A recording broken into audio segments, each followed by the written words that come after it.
Well, good morning, everybody. Welcome to Friday. It's always the best news. We're into the month of November, and things are looking festive. It's already started. Ben wants to talk about this later, but like the 3 or 4 things that you love about this time of year and the 3 or 4 things that you hate about this time of year. You're not going to have long to make up your mind. The Christmas decorations were up last month already. Yes, Yeah, those are done. As usual, and I mean, I can't complain about that because you should be used to it by now. It's been happening since I was a kid. I saw someone knocked on Mariah Carey's door about... Yeah. She's risen from her yes, tomb. but I think she's waking up today. So Mariah Carey is such a bitch, right? She's such a diva. Oh, remember when she did that New Year's Eve thing and she pitched up and then she went like... Yes. And then eventually just like let the band play and let the audience sing. And she kind of just went and sat on the side and watched. Yeah. She just doesn't give a shit at all. You got to hear that song, though. It's going to be coming at you whether you like it or not, as well as all the Boney M stuff and all the usuals. And then it's the mad rush. Yeah. And planning. You thought it was over, but you're already planning into June next year for things. Well, I mean, I love this time of year. It always just goes too quickly for me. I would have double October and November and December if I could, and like squeeze the other. Choose any 3 months, any other 3 months, and just take away some of it. I don't mind. Anyway, we'll get to it. It's just around the corner, and before we get to that, I'm a little jealous of Americans because they get that Thanksgiving, which is like almost like a warning sign for Christmas and everything else. We don't have that. We just suddenly you find, and I had 3 conversations with people who I didn't know at all this week about how this whole country goes on a go slow from not even the middle of December, like the middle of November. Already, I don't know if you've got this emailing people, setting up meetings, and they're like, it's nice of you to try and do that, but we're actually only... let's meet in January. How about that? It's always, we meant to do this year, but it's going to have to be pushed to next year. Yeah. Oh, no, even things that could quite easily be done this year. No one's got the energy. Yeah, no one wants to. It's finished. All right, so speaking of things that are coming up, we got a brand new episode of Pearl and Tando's show, Say Less, which, of course, is brought to you by The Real Network. All the drama, all the crazy, and those two talk to some very interesting people. They have Zunaid Motti or something on? Yeah, I heard about that. And then Kate Turkington is also, her show is flying as well, and she's interviewed Judge Edwin Cameron, who's a fascinating and controversial man himself. I mean, he was a judge of the Constitutional Court for a long time. He has very controversial opinions on things, which usually judges don't have. Very outspoken. He's been a massive social activist, and he is an interesting guy. And Kate sat down and spoke to him. So when does that go live? Next week. All right. So make sure you don't miss that as well. Those are the public service announcements now. I've got that out of the way. How was your week? Are you exhausted? You finished? Pretty much. You ready for that break where you're just going to go slow? Yeah, I was thinking about it now. I don't know if there's enough time to make it a proper break. What are you talking about? You've got to work extra hard so that you can have that break. Yeah, well, yes and no, because by January the 5th or 6th, I'm usually ready for getting back into things. Then it's been enough. Actually, you rush back in sometimes. Yeah, I love it. I love it. And sometimes too quickly, and then I end up... And then you regret it. Just remember that this year. Well, let's see. It's some people have real problems. That's my problem. I'll take it. The reason I ask is because obviously people are booking holidays now. They're planning Christmas parties, end of year functions. If you're a business, there are people who are thinking about presents and all that kind of thing too. But I have planned zero. And I actually am so excited about not having things on the agenda. I'm giddy that I don't have anything in the calendar. I can do whatever I want. I mean, I'm not going to go anywhere expensive or distant because I just don't think that's a good idea. You know, you book a holiday and it's like expensive, and you think to yourself, I can't justify that. Maybe I might have before, but I look at it now and I go, it's a bit cheeky and self-indulgent. I think I'd rather not. So I might do something kind of local, but I'm definitely not going big. Yeah, last Christmas was a difficult one for us because it was my dad's passing and his birthday on Christmas Day. No, my dad's not Jesus. But you get that all the time. Every year. So it was a little bit hard being at home, so we decided there and then that we would go away this time. So we were off to Paternoster. Oh, nice. First time for me, actually. I've been all I over don't even know where that is, but it sounds good. Yeah, it's a nice little village, so that'll be good. It's on the coast, right? Yeah, on the coast. Yeah, okay. See, I had to check. I didn't even know. All right, also coming up a little bit later in the show this morning, we've got Sibusiso Impi Kotelo, who's that enormous guy who, before the rugby matches, goes on and does his Impi thing. But he's got lots to talk about, fit on here. Only just. You'd be surprised. We have to zoom the cameras out and make sure we ensure. Yeah. And I've begged him not to take the lift because no, they're not that obviously little lift. He needs the exercise, so the stairs are the only thing, I mean, this guy is like, if you bumped into him and you didn't know who he was and you'd never seen him before, you'd think there's been a terrible mistake. God has he's overcooked this one. This guy is he is so big and so strong and so fit. And, he goes out on that field. We always used to, like, in the beginning when South Africa and New Zealand had their massive rivalries, when I say in the beginning, for me, the beginning of kind of rugby, I always used to think that guys like, remember Jonah Lomu were like big. And then you watch movies and you think The Rock is big. Well, I mean, like, Sibu could stand on those people and not even notice that he'd stood on them. My mum's such a sports fan, and rugby in particular. And when she first saw him coming on TV, she went, look at the size of that man. Yeah, he's quite a specimen. So he'll be popping in. We've also got the very talented and also not, he's just completely unafraid, Sambit. You may have seen him. He's been doing a lot of political content for the last, probably about a year and a half. And he's certainly getting lots of attention. Very articulate, very well-crafted stuff that makes a huge amount of sense. And obviously, he's not the kind of guy who gives a damn if he upsets people during the process, too, because he's got strong opinions and he can back them up. So, I mean, what's not to like about that? So, Sambit will be in. Ben is coming in later on with a little bit of sport. We've got Dr. Hanan. So, it is chock-a-block this morning. Nice and busy, the way we like it. All right. So, where do we begin? The PI Act, the Personal Information something or another.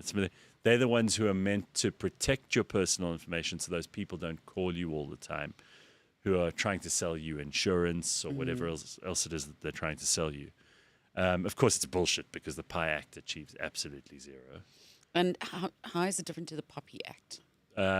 No, sorry, the PI Act is a different thing. You're right. I immediately thought Poppy. The PI Act is the... Hang on. Now I've got to actually work this out. I know Poppy Act is the protection of personal yeah, information. Yeah. Now, hang on. I'm looking this up but as we that's got speak. to do with signing up for things. Sorry. PI Act is the prevention of illegal eviction.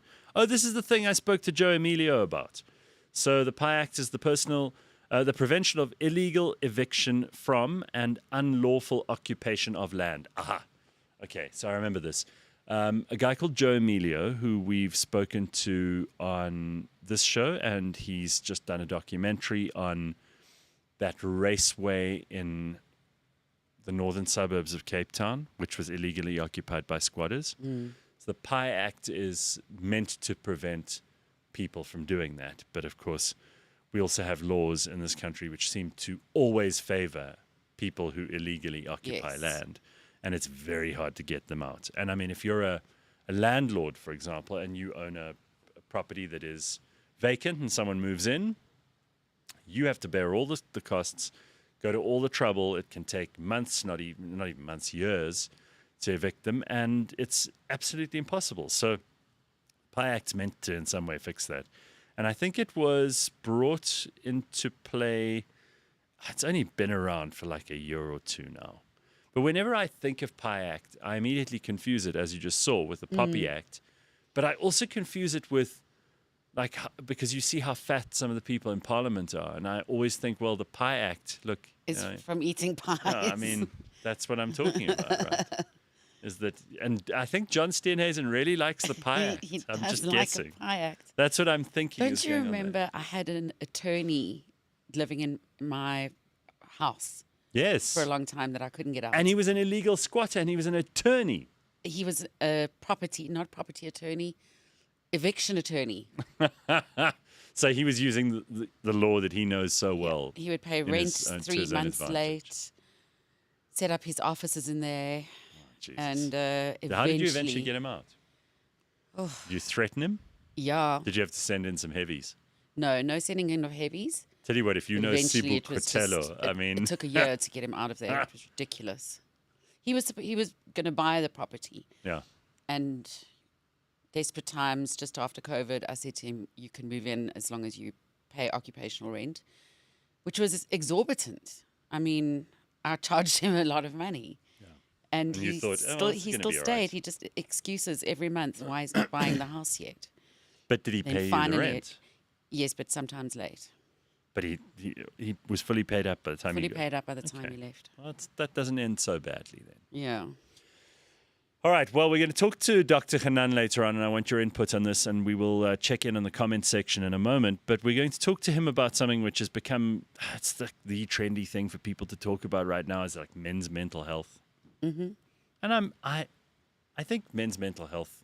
I'll talk to Dr. Hanan about this later. Maybe you agree or disagree, but I think it's pretty simple. Men are either happy or they're not busy enough. That's all. We don't need psychologists. We don't need antidepressants. Okay. And it would help if you get exercise and regular sex. That's like, guys, mental health sorted. You got those things going, enough to do. Yeah, I think there are a lot of I'm men telling out you, there Leigh-Ann. who definitely need help. No, they just don't have enough to do, or they haven't got enough sex, or they're not exercising. Okay. We'll see. I'll take this up with Dr. Hanan. You know, far be it for me to ever say anything about psychology. I 'cause mean, he may actually agree with you because that's kind of his thinking. Is if you're not distracted or busy enough, you're going to, if you're not moving forward, you're going to he's very over-question things and practical. wallow in it. Well, we'll get to that. I mean, he's got some ideas also around simple habits that you can take on that will immediately improve things for you. So we'll see. We'll see about that. All right. I noticed that this week, James and Flex have been very quiet.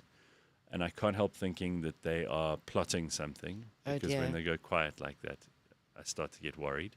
But they've been on shoots. They're doing a whole lot of stuff here that isn't even necessarily like real network podcast stuff. You know, it's client things, and they've been going to locations. Very Where were you guys on suspicious. Monday with Ben? You were at some bar? Benchwarmers, yeah, because he goes there all the time with Sandile, right? What do they do there? Do they run? Do they drink? Because I know they've got like a running club or something there. They run and drink. It's dangerous. That's very dangerous.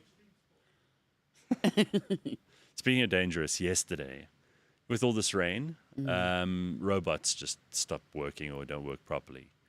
And the robot that I cross fairly regularly near my house was like red and green at the same time. Oh, And nobody knew what to do, including me.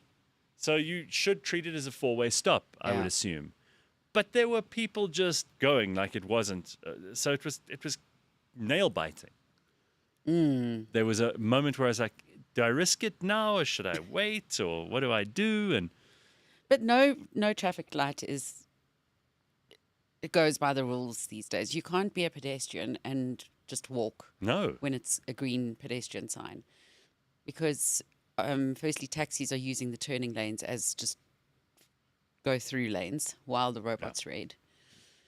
And then more and more and more, I'm seeing pedestrians on the side of the road, just lying there dead. No, I'm kidding. Oh, jeez, where is this? So you're thinking, I'm thinking, what, Joburg is rough, but, I don't know if we're ready for the G20 if we got bodies lying next to the road. No, we're moving my mum into an apartment, Yeah. and my aunt, she doesn't drive, but she lives right round the corner. But it's because it's crossing Jan Smuts, we can't have her walking there. So she has to drive. She has to get an Uber for like a 2-minute trip. Oh, you're because joking. it's that bad. Will Uber even pick you up if you're doing a 2-minute trip? They'll make you wait.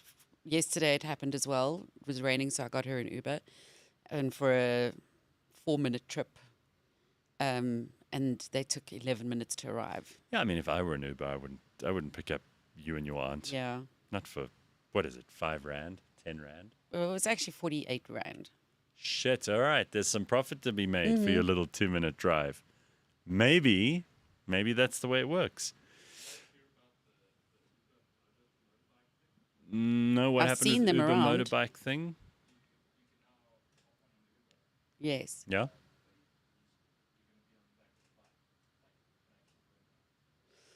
So In other words, they'll just give you a lift on the back Yeah. of their bike. but that's very similar to Basically. GoCheck is it GoCheck? In Bali. It's all you get on the back of the bike. Sometimes 2 of you get on the back of a scooter. It's not far off. I mean, I think there are more Checkers 60/60 bikes now on the roads than there are cars. Yeah. They are. If you told me that even 5 years ago, the majority of the vehicles on the roads would be those delivery bikes, I'd say to you, you're smoking something.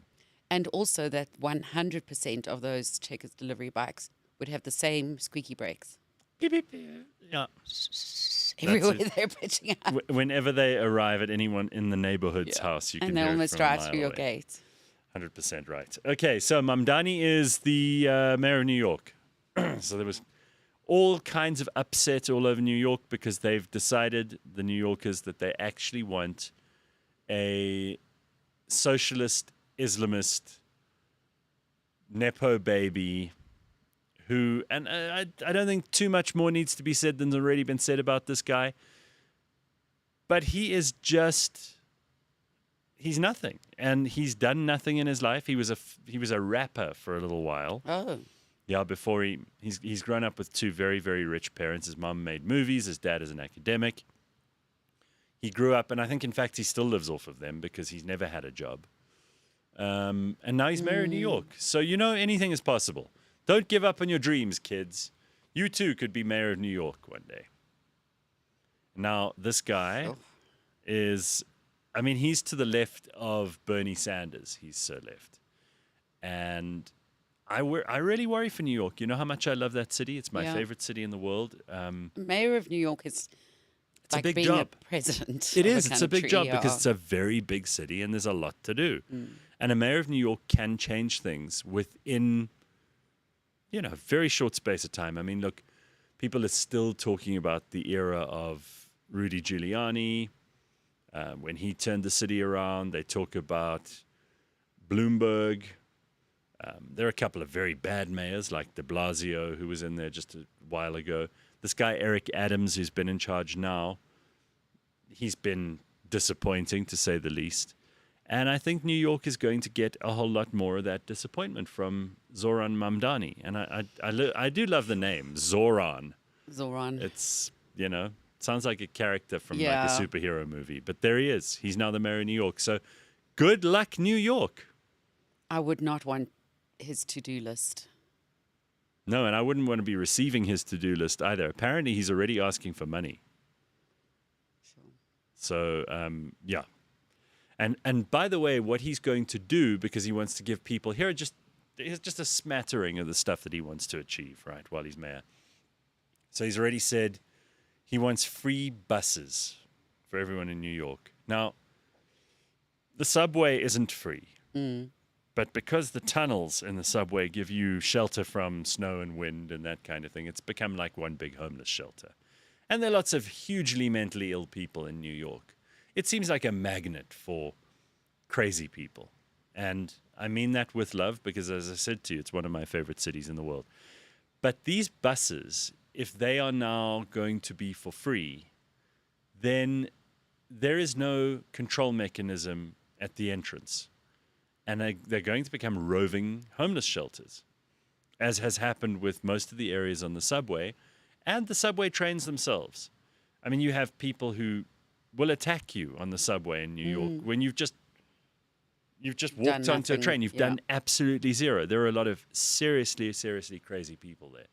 And the homeless problem, as we've discovered before, is not actually an accommodation problem. It's a social ill. It's a mental disorder, as well as a problem which goes in very many directions, and none of them are necessarily to do with rent. That's another thing he wants to do. He wants to freeze rents, which is a great idea. Because when you freeze rent, that means no one develops any more property, because there's no profit to be made out of rent. Remember, landowners, like Leigh-Ann, who was explaining her landowner problem just a little bit earlier on, and landlords need to up the rent from time to time because they need to maintain things. The geyser bursts, the oven breaks, the veranda floods. They have to sort all that stuff out. Taxes increase, inflation. Sure, and then they've got constant maintenance to take care of: plumbing, electricity, water, rates and taxes increase, as you said. So if you freeze the rents, what you're essentially doing is you are creating a negative incentive for people to develop and own property. And it creates an artificial depressant on people who are going to be doing that stuff. So essentially what you do then is you throttle the amount of available accommodation. Plus you put people who could never afford places into apartments right next to people who have paid for their places, which creates an economic inequity, which leads to problems. Because if you rent control an apartment next to someone who's paid, over the course of their life, maybe they're in their 70s and they've been paying since they were 20 for that apartment, and they're in a very different spot to the people who've just moved into a rent-controlled apartment, you're going to have problems. That's just how it works. People in a neighborhood usually like to think that the people around them in the neighborhood have more or less the same economic issues that they do. And socioeconomic and Sure. living standards.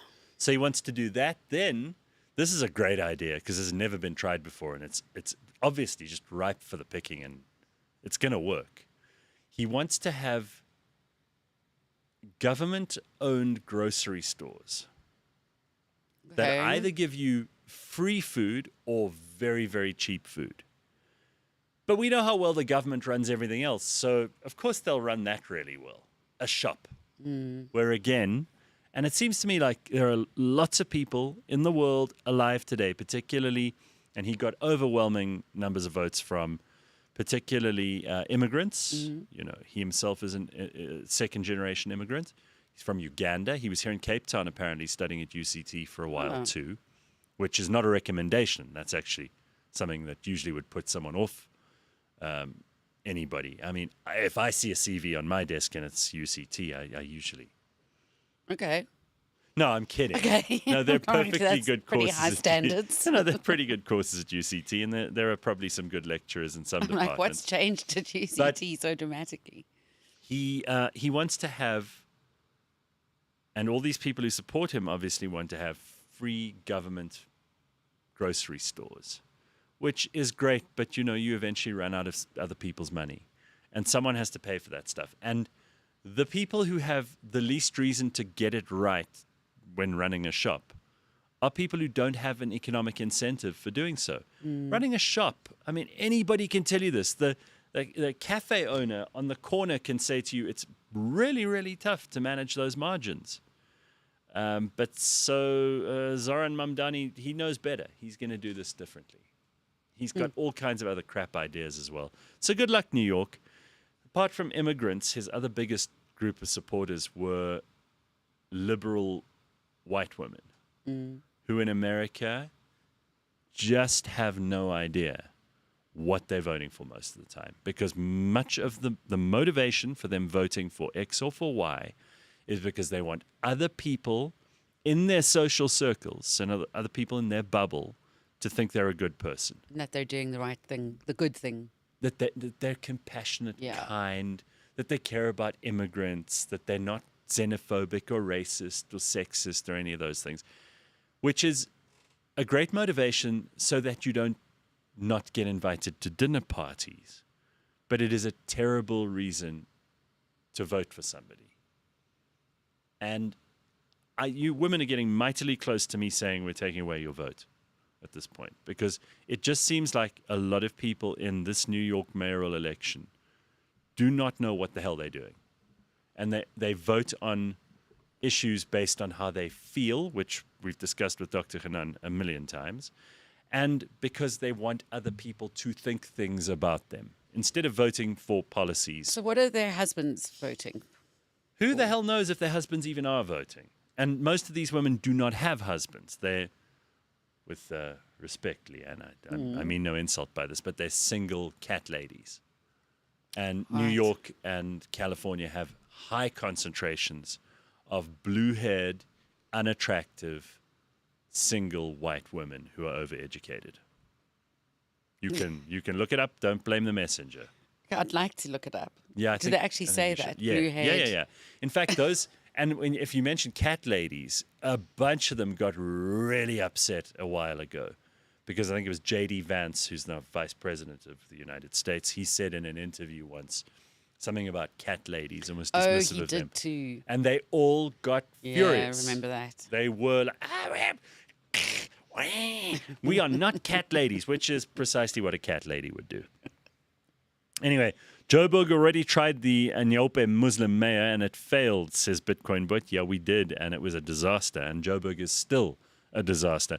I did see they really are trying desperately to make us look good for the G20. Yeah. And I saw Redefining, who she's been very quiet on the South African political front for a while because she's in America. She's been talking more about American politics.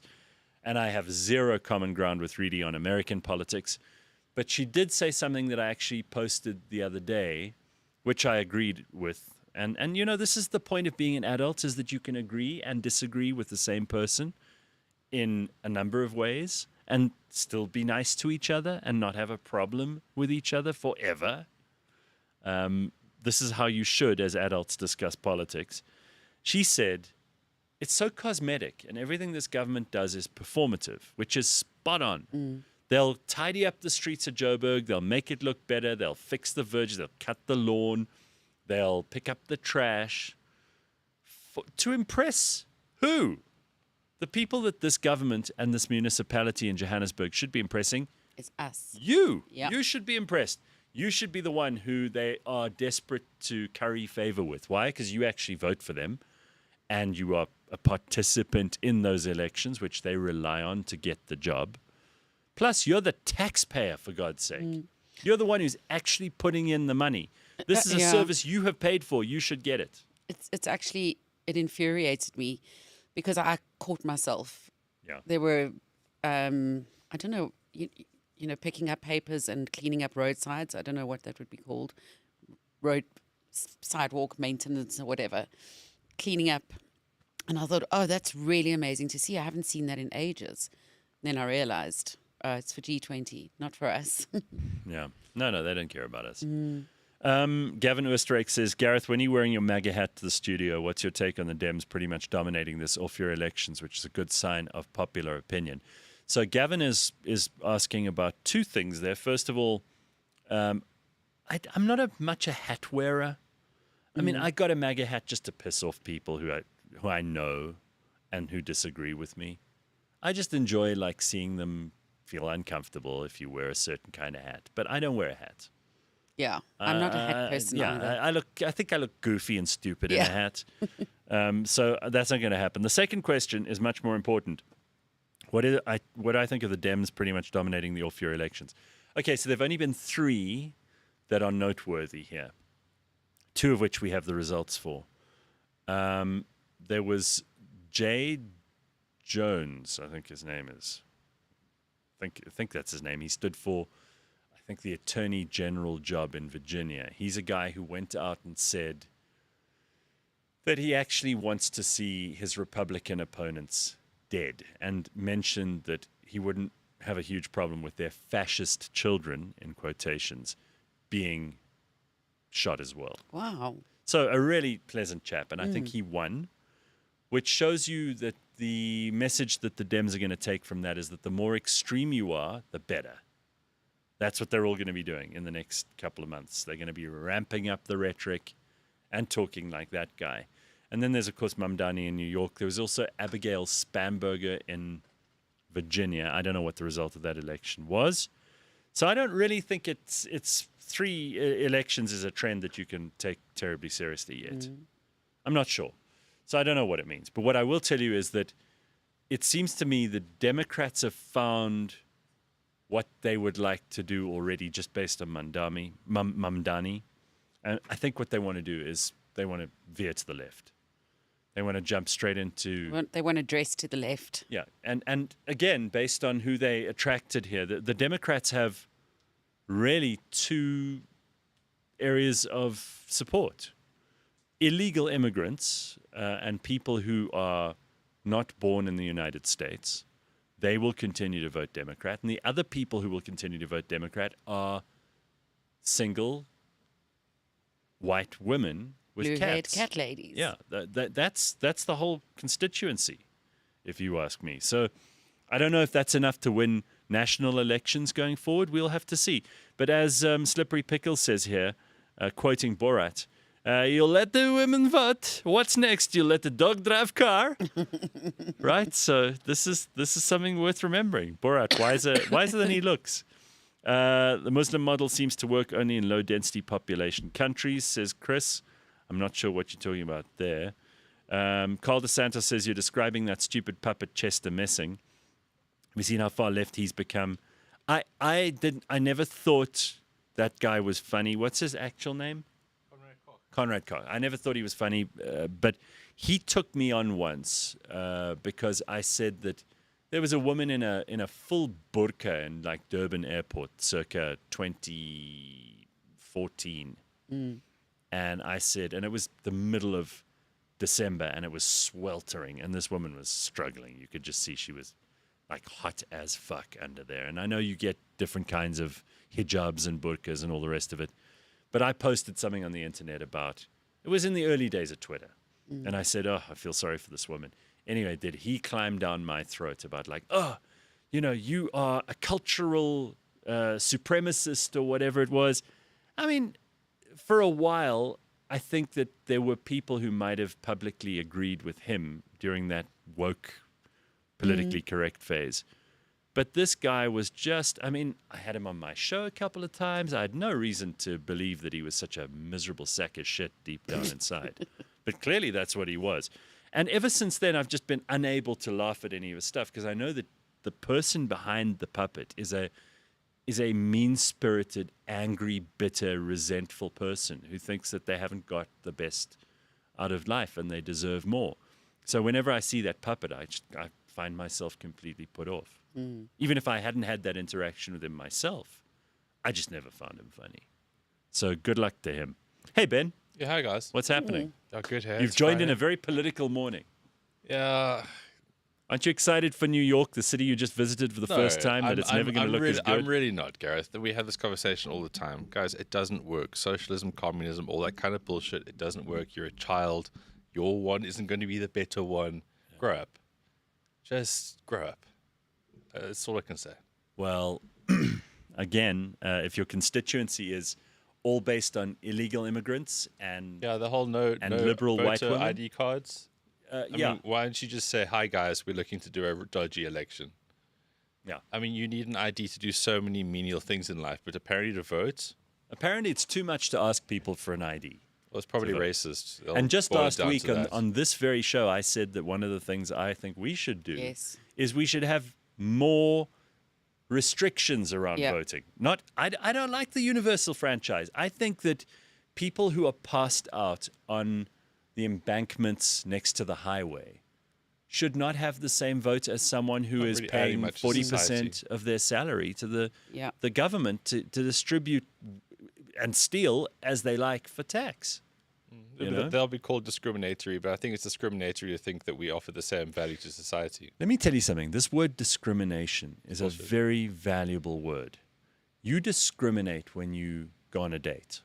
You discriminate when you buy things at the shop. In that instance, yeah. You discriminate in your day-to-day existence between decision A and decision B. Discrimination is a very, very powerful tool, and one which, if deployed correctly, can bring you tremendous success or terrible failure. So let's stop pretending that discriminating isn't something that humans do on a daily basis. Interesting. What it's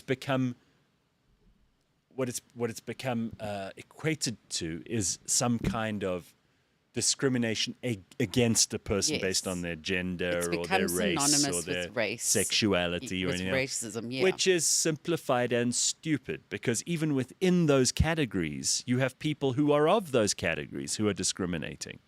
You know, just because you're a black woman doesn't mean that you're going to like all other black women. I mean, it's Or think like ridiculous. them. We all know Yeah. that that's stupid when we interrogate it for more than 2 seconds. But again, it comes down to this idea that there are a bunch of people in the world who want you to think they're nice people. And therefore, their biggest flex, apologies to you, flex, is that they are not discriminating. That somehow, you know, things just happen to them. They don't know why they're voting for somebody. They think they just look nice.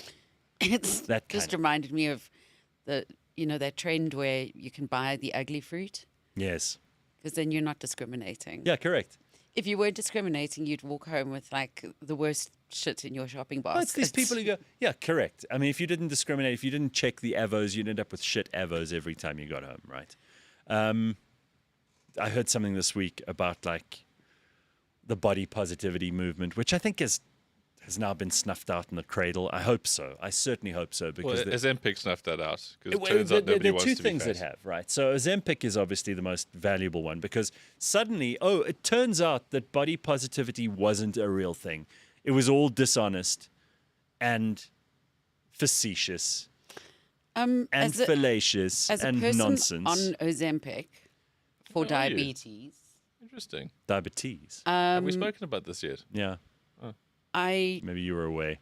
don't think that the two of you can say that about it. Okay, I'll tell you why we can. I think the what's happening now is that there's proof to people who didn't believe that being obese was a disease and was related to hormonal issues.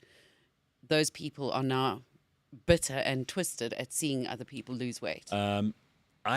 I was bitter and twisted long before Ozempic, okay?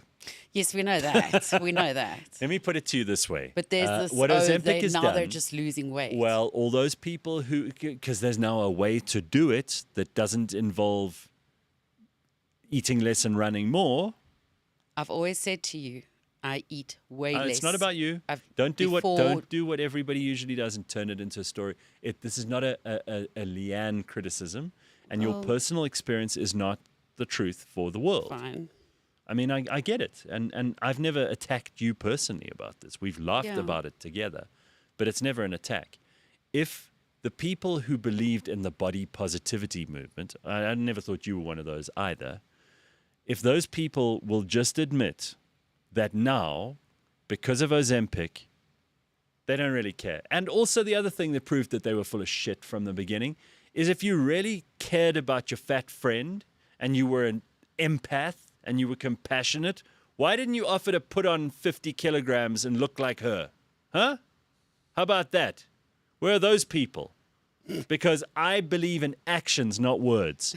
So if you really have body positivity flowing through your veins and you're a kind, compassionate person, fucking eat 3 wheelbarrow loads of food and join yeah, your but fat body friend. positivity doesn't mean There we being, go. Look, doesn't mean there you being are. fat. Exactly.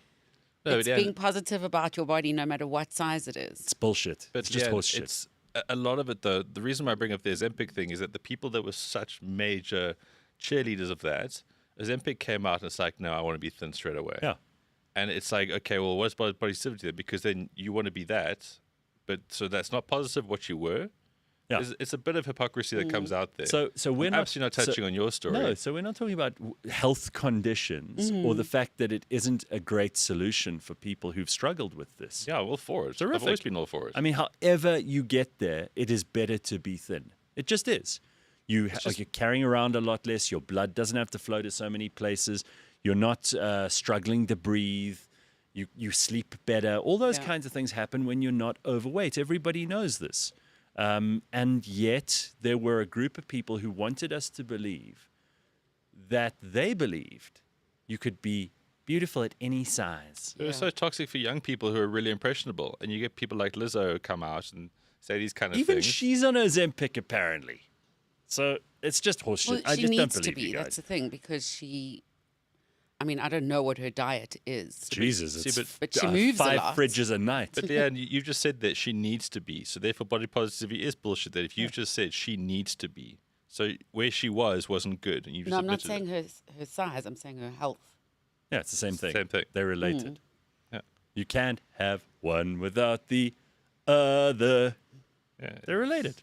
So, yes, I think that's nonsense. All right, let's just move on to something else because Bitcoin But says for how far people want to be skinny because it's easy to do it. Listen, if you can't do it through eating less and running more, then get on Ozempic. If it helps you, I'm not going to choose to criticize you because, and I mean, I've joked on the show that I really want people who are on Ozempic to have bad side effects because I've been struggling and suffering to not be fat, and I feel it's very unfair that they now are on this Right to stuff. the queue, yeah. But I'm kidding. I mean, like, if you can't tell the difference between me being sarcastic and me being serious, then you haven't watched the show for long enough. And I invite you to take a look at the several thousand hours of stuff that's come before this. Carl says he's reading you. He says Leigh-Ann is not enjoying Gareth's disdain for the bum fatties or the bum batties. Shame fat. Are you? What's a bomb? I don't know. I'm sorry, I'm confused. I don't know. I don't know how to feel. Lizzo will fucking eat the Ozempic, says Carl as well. So he's busy. He's all over it here. Rebellious Ruth says, I say only taxpayers should be allowed to vote and people need IQ tests before breeding. Again, who's going to administer the IQ tests before you let people breed? The government? That's dangerous. Yeah, let me rather not. No, But, go. But I mean, like SARS should give you an OTP which you go to the polls with. Yeah. I mean, I think if you're a taxpayer, that is the basic qualification because if you're taking from the state, you don't get to vote. Yeah, but then it also maybe increase revenue. So maybe it's like, yeah, maybe I should pay tax because I want to vote. I want to stay in society. Also, Those I think type of people don't want to vote. They're not you, interested. you were that's fine, gonna and you were they gonna say too. something though before we moved on Um, about Rebellious Ruth's comment. no, yeah. Voting. about, I don't think it's an IQ thing because people who definitely do have a higher IQ will probably make better decisions about having children and their children's lives if they do decide to have children. Sometimes, like in the movie Idiocracy, which you may remember, which is now actually a documentary, not a movie, because that's where we're at. Pretty much. In the movie Jesus, I just went completely. Can you smell burnt toast? I'm having a stroke. In the movie Idiocracy, the opening, you only need to watch the first 10 minutes of the movie to get the basic premise, which is just so spot on. And I know it was a comedy and it made people laugh when it came out in the 90s, but man, that thing's on the nose. It opens up with this high IQ couple who live in a city. They've got 2 degrees each. They've got a dog. They live in a beautiful apartment. They've got money, but they don't think they have enough. And they wait and they wait and they wait until it's too late to have kids. And then down the road is the high school cheerleader and the football jock who both come from very ordinary middle-class families. They hardly paid attention at school, but she's hot and he's horny, and they fuck and they make 20 kids. And eventually, the people who have the high IQ and live in the apartment and are terribly smart people, they have no kids and they both die and the cats eat them. And then the people who've had the 20 kids, those are the people whose kids take over the next generation. Yeah. So on. So it's a bit ugly depending on which side of that argument you're on, but it's kind of where we're at. There are a couple of other things here that are worth reflecting on. So Slippery Pickle says, you have to pass that puzzle with putting different shapes through holes before you're allowed inside the polls.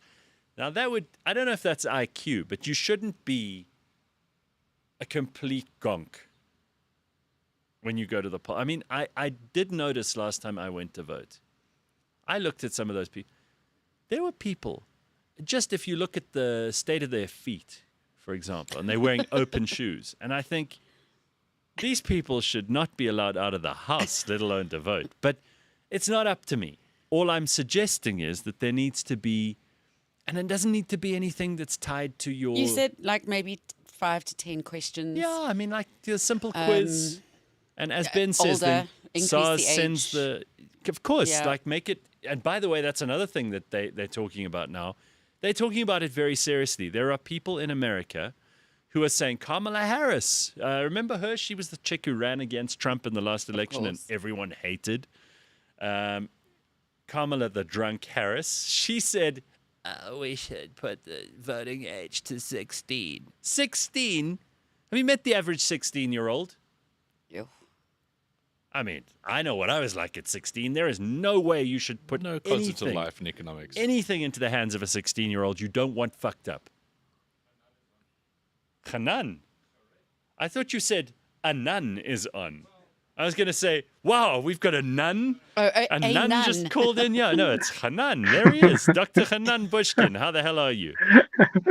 How are you guys? Were you laughing at what I was saying about 16-year-olds?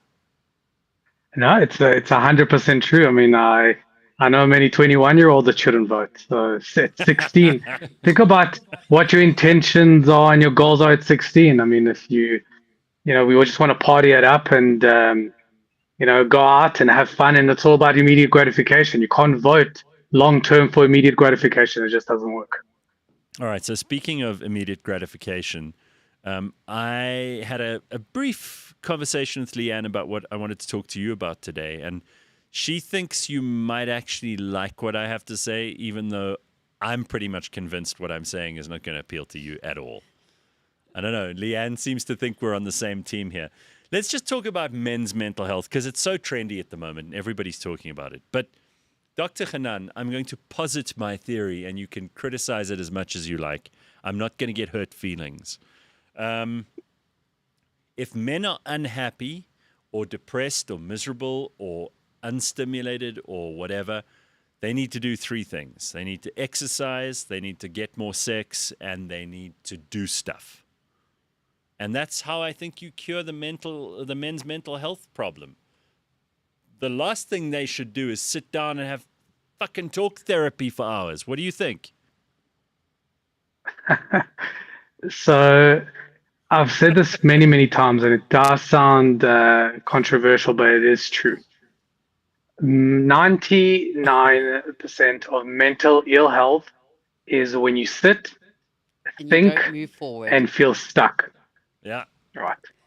See, The moment That's your why. attention is Leanne's been external, listening. She quoted you before. Yeah. that's great.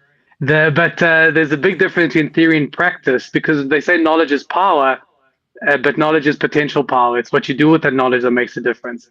So knowing what you should be doing, knowing that exercise is very good for you, and knowing that social connections is very good for you, and eating really well is really good for you, and sleep is very good for you, that's common knowledge, and most people know that.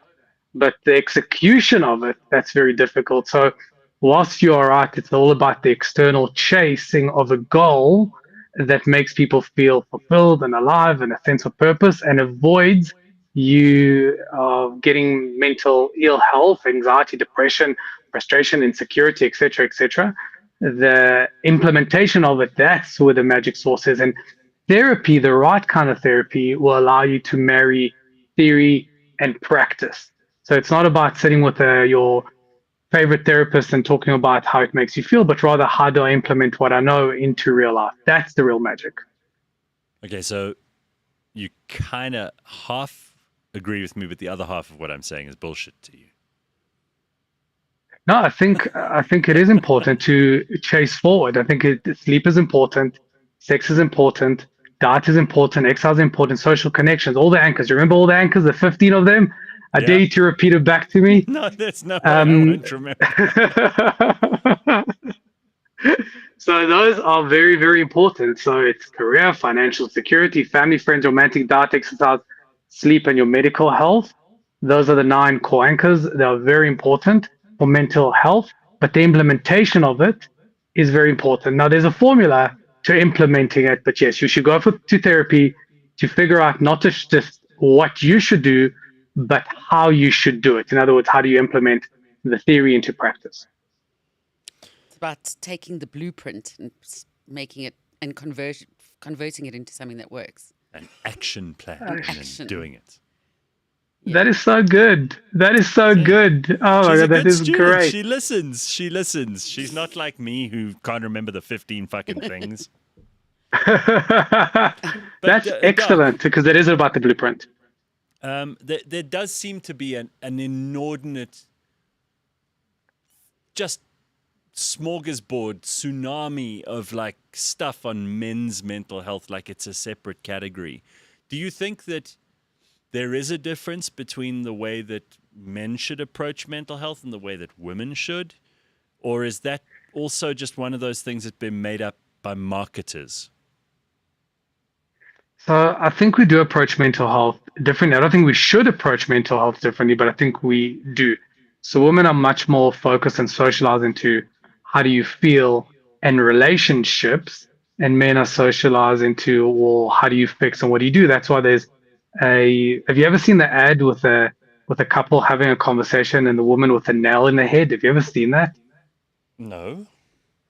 I'll send it to you. You should share it on the show. It's the most brilliant ad. I won't give it away, but it just highlights the difference between men and how men and women deal with issues together. Women want to talk about generally, I want you to recognize how I feel. I want you to acknowledge how I feel.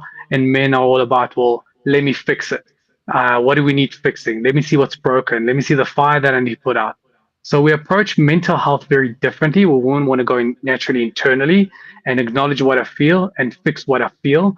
And men are external. Well, let me screw this on. Let me tighten this. Let me close this. Let me open that. Let me fix what's broken.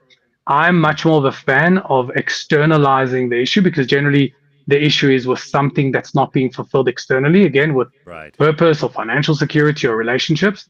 So the moment you get into the habit of recognizing what's broken and going out of your way to figure out how to fix it, you'll generally do well. Yeah, I mean, there are lots of people who are still talking about this, even though I think we've gone past the station. Getting men to speak openly about stress and fatigue and their happiness and all of that stuff. I think we've actually gone too far in the opposite direction, in that direction rather. Now, I just don't want to hear it. Like I meet people and I don't know them from a hole in the ground, and they start telling me about their challenges in life, and I'm like, just shut the fuck up. I don't even know you. They're talking too much. These guys are like sharing too. Who wants to know? Nobody wants to hear that. And I mean, it's fine if you're with your therapist, but it's become like everybody thinks they're on the sofa in a television show, and that they must share their, and my aunt slapped me when I was 4, and I've never got over it, and my mom didn't say well done after I got the fucking book prize and standard 2, and who wants to hear this? Honestly, shut up. But the reality is that in therapy, it's not effective either. So, I mean, I've said this on the show many times. I spend 1% of my time discussing the problem with my patients and 99% of the time resolving those things that are causing them distress. So it's all about really moving forward in the resolution. There's really nobody can tell me that there is any value in rehashing and unpacking, repacking, and unpacking and repacking and packaging it differently in order to get healthy. Now, see, here's something interesting. I mean, I've said this on many occasions. Telling the story of your life is completely, it's a made up narrative. Interestingly, trauma is not about what happened. Trauma is actually the way you tell yourself the story about what happened, because nobody owns the truth. The truth is actually just your perception. Your perception is completely kind of your own made up, narrative of that moment. That's why completely it said it depends on the cup of coffee that you drank this morning and the good phone call that you had and the weather's too hot, too cold. the way you tell the story is really the trauma. So Yeah. people say, well, Hanan, how do you then, if you're moving forward and don't look retrospectively in the past, how do you then fix the past? Here's the cool magic trick. By moving forward and creating a new reality for you, you ultimately change the past. It's actually very, very cool. Think about it. And this is something that I'm very proud of. And I'll give you an analogy. If I, for example, let's just say at age 6, I get bitten by a dog, and at age 8, I get bitten by a dog, and at age 10, I get bitten by a dog. My Stop view is now hanging around suddenly that dog. exactly. dogs So alone. so actually so my belief will be dogs are very dangerous. I must avoid dogs. Now, 30 years later, I can either go back and refish and reenact those moments, and I don't know, maybe even get stuck there, or I can create new experiences for me today. So I can play with dogs and play with dogs and play with dogs, and after 1,000 experiences with 1,000 dogs, I'm going to see dogs as safe and wonderful and great. The Yeah. moment I see dogs as safe and wonderful and great, suddenly I look back at my past and I've reframed my past. I no longer see it as I can't believe this happened, but rather I see it as very differently. Maybe it was my fault. Maybe I antagonized the Right. dog. I actually changed the past by creating different experiences today. How's that for a magic trick? No, I don't have to that's go beautiful. Yeah, you see, this is why people pay you the big money, because you say these breakthrough things. I do want to turn to our own case of men's mental health in front of us here, and that's Ben. Anything to add? No, my mental health's pretty solid, actually. And Well, do you have anything to say about this, or do you also agree with me that it's overwrought? completely, the solution is what takes you forward. The solution is what gives you joy. Yeah, The stuff behind you will just give you more what you had behind you. Sadness. there So we do go. you actively choose things that spark joy for you, Ben? Absolutely, Leigh-Ann. My entire life is based around that. Eliciting joy within. Otherwise, I'm going to be a grumpy cunt around anyone else. Oh, wow. So you've got to think, how do you package yourself to be the best person for someone else? Because nobody wants someone who's But just, you actually were a grumpy cunt for quite a while. because Yeah. I didn't know what I'm just saying. This is Yeah. the thing. This is an evolution for me. Oh. Because I didn't focus on that. But now it's so simple. Oh, you see, Dr. Hanan, anything to comment on what Ben said? It's actually, you're quite right, Ben. It's actually not complicated. It's actually not complicated. It's hard, but not complicated. It's much easier to stay stuck within your comfort zone and refresh these feelings and almost press refresh all the time on how do I feel and why do I feel this way? Because it doesn't require me to take risk and step out of my comfort zone. So it's much easier to stay stuck, but it's harder to step out of the comfort zone. It's not that hard to understand, but it's certainly hard to do. And if you can exercise the muscle of stepping out of comfort zones and reaching your goals, chasing what you are proud of, chasing what gives you purpose, that's happiness, that's purpose. Yeah. That's And- actual happiness, not the material stuff. It's like those things. And stay out of people's way. That's a big one for me. Just stay the fuck out of my way. Just don't stop your car with the hazards on the off ramp to the highway, in the road. Just stay out of people's way. That's a way to be happy too. Okay, and in the aisle of the shop, don't park your trolley across and block everyone else. Just don't get in the way. Is that too much to ask? I think I got an issue with this. Nah. All right, Dr. Yeah. Hanan, thank you. I want us, if you've got a moment to check out the Charlie Sheen documentary, I'd love to have your take on him. Because in some ways, I will have a look at it. I saw that. while you were talking about the rewriting your past and kind of re-engineering what you've been through, this guy is a fascinating case study. I know he's not everybody. I know he has tiger's blood or very bizarre genetics, and he's survived more than most people should. But I do find his story quite inspiring, and maybe we must talk about that. So I'd love to have your take on it I if will you have a haven't look. seen it already next week. Great, I will have a look at it. I'm going to send you that relationship clip. Share it with the audience. It is brilliant. I will do. Thank you. Dr. Hanan, it's Okay. always a Bye, guys. pleasure. We will see you in a week's time. There he is. South Africa's greatest psychologist by far. Yeah. Yeah. Because he simplifies things. Yeah, he's it's as practical. simple as that. It's practical stuff. It's not difficult. It's not complex. So, have you two assholes seen the have you seen the Charlie Sheen documentary? No, haven't. it's on my watch list. I gotta watch it too. It just I feels haven't seen like it yet. I saw it and I thought, oh, is this going to be hard work. Like hard work to watch. When No, you'd I rather think watch something it's easy. going to be so much fun. I've heard 3 different interviews that he's done on various podcasts since the documentary came out, and the book, by the way, which he's written. And I'm fascinated by this guy as a human being. I always have been. We've always talked about him on the show. He was this wild child. But that's how I remember him. Has he changed since? He is so sensible. Okay. And because he's been through more shit than most humans will ever go through, I think he's just an interesting, for some, cautionary tale, for others, inspiring story, and for others, too, terrifying. Yeah. He's really something else. But he is where he is now. He's not the guy who's going on about his past. He'll No, be no, like, I wish I'd done this, or But damn it, because of would this. I rather hear the Charlie Sheen story or, James's? How was your weekend? Who cares? James had a great Charlie weekend. Sheen. He went to Bloemfontein to meet his in-laws. Holy shit! Wait, just Come here and just throw James asunder. okay. So you went to meet the girlfriend's parents in Bloemfontein. Tell me more. I take it back. Charlie Sheen has fuck all on James. Let's go. James, tell me more. Nice people? No, I didn't say talk about Bloemfontein. It's Nice the cheapest people? place to live in South Africa, by the way. Oh, what's going on, James? Do you not know how to use the equipment? I'm asking you about the in-laws. Okay. Down to earth. They're really nice people. All right, on to Bloemfontein, though. That went nowhere. You say it's the cheapest place in South Africa to live? Yeah. Well, according to a TikTok that I saw of the guy who I don't know where his research comes from. From But TikTok. he named, I think, the 5 cheapest places to live in South Africa. Some of them were like Kimberley and places that you wouldn't want to live. Hell no. Oh, and Bloemfontein is better than Kimberley. Yes, I think By a so. ball hair. Yeah, Now, the I other think thing so. we know about Bloemfontein, and again, I have no nasty things to say about Bloemfontein. I have no issue with Bloemfontein myself. I've always had a very nice time there. I've got friends who live there. Yeah. And Free State people are awesome, okay? But Bloemfontein has, according to all the things I've read over the last 10 to 15 years, it's got like a couple of claims to fame. Very flat, gets super cold in the winter.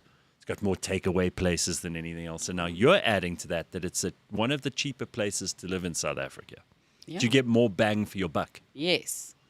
Okay. Absolutely. All right, well, that's good, Bloem. Well, now that that's been said, anyone looking to live more cheaply is going to move to Bloem, and that's going to change Gonna things. push up the cost of living. Yeah. I like Bloemfontein to visit, but I wouldn't want to live there. I went there once to play a golf course on the way down to Cape Town. It's great. I had an awesome day. Okay. Ben judges all cities by their By the golf golf. course. If you haven't got a Yes. golf course, it means that nobody wanted to be there from the start. That's true. It's quite Yeah. simple. No, you're absolutely right. I mean, if a town or a city or a suburb even doesn't have a golf course, it's usually shitty. So on Friday, this last Friday, I played at Parkview, which is one of my favorite places anywhere, not just Joburg. And this mate of mine organized a talk afterwards. So this guy wrote the book about Parkview. Oh, yeah? So he wrote this book from 1916 to 2013, like what happened there. It was one of the coolest things. Like after golf, you've had a couple of rumbas and a few drinks, but we were all captivated by this guy's speech. It was so cool. And how that area developed. And basically, you'll get these, again, we go back to these retards nowadays. If they're like, golf, it's elitist, use the land for like, housing, all that kind of crap. Most golf courses are built where people couldn't live. Yeah. So Like on rivers. Around rivers, Or, yeah. Sure. So Parkview was actually a flay. And Yes. they drained the flay and then they put this thing in and then it flooded all the time. Eventually, by the 50s and 60s, they built the canal we see today. But you can't live there. But what a beautiful thing to do for a suburb to have this golf course, which is the pillar of the community. It's real beauty. Like, it's beautiful to walk around there. And you need the green spaces. You have as to have we the green know in spaces. cities all over the world, if you don't have the green spaces that are providing the oxygen, giving you access to green things because your general mood is improved by Basically, plants all and- the things that you'd never hear coming out of Trump's mouth. No, he's very much into green space. Very into green. Very into green. Gotta have By the a lot way, of oxygen. you know what he did say this week, which is hilarious. South Africa shouldn't be in the Gs. Yeah.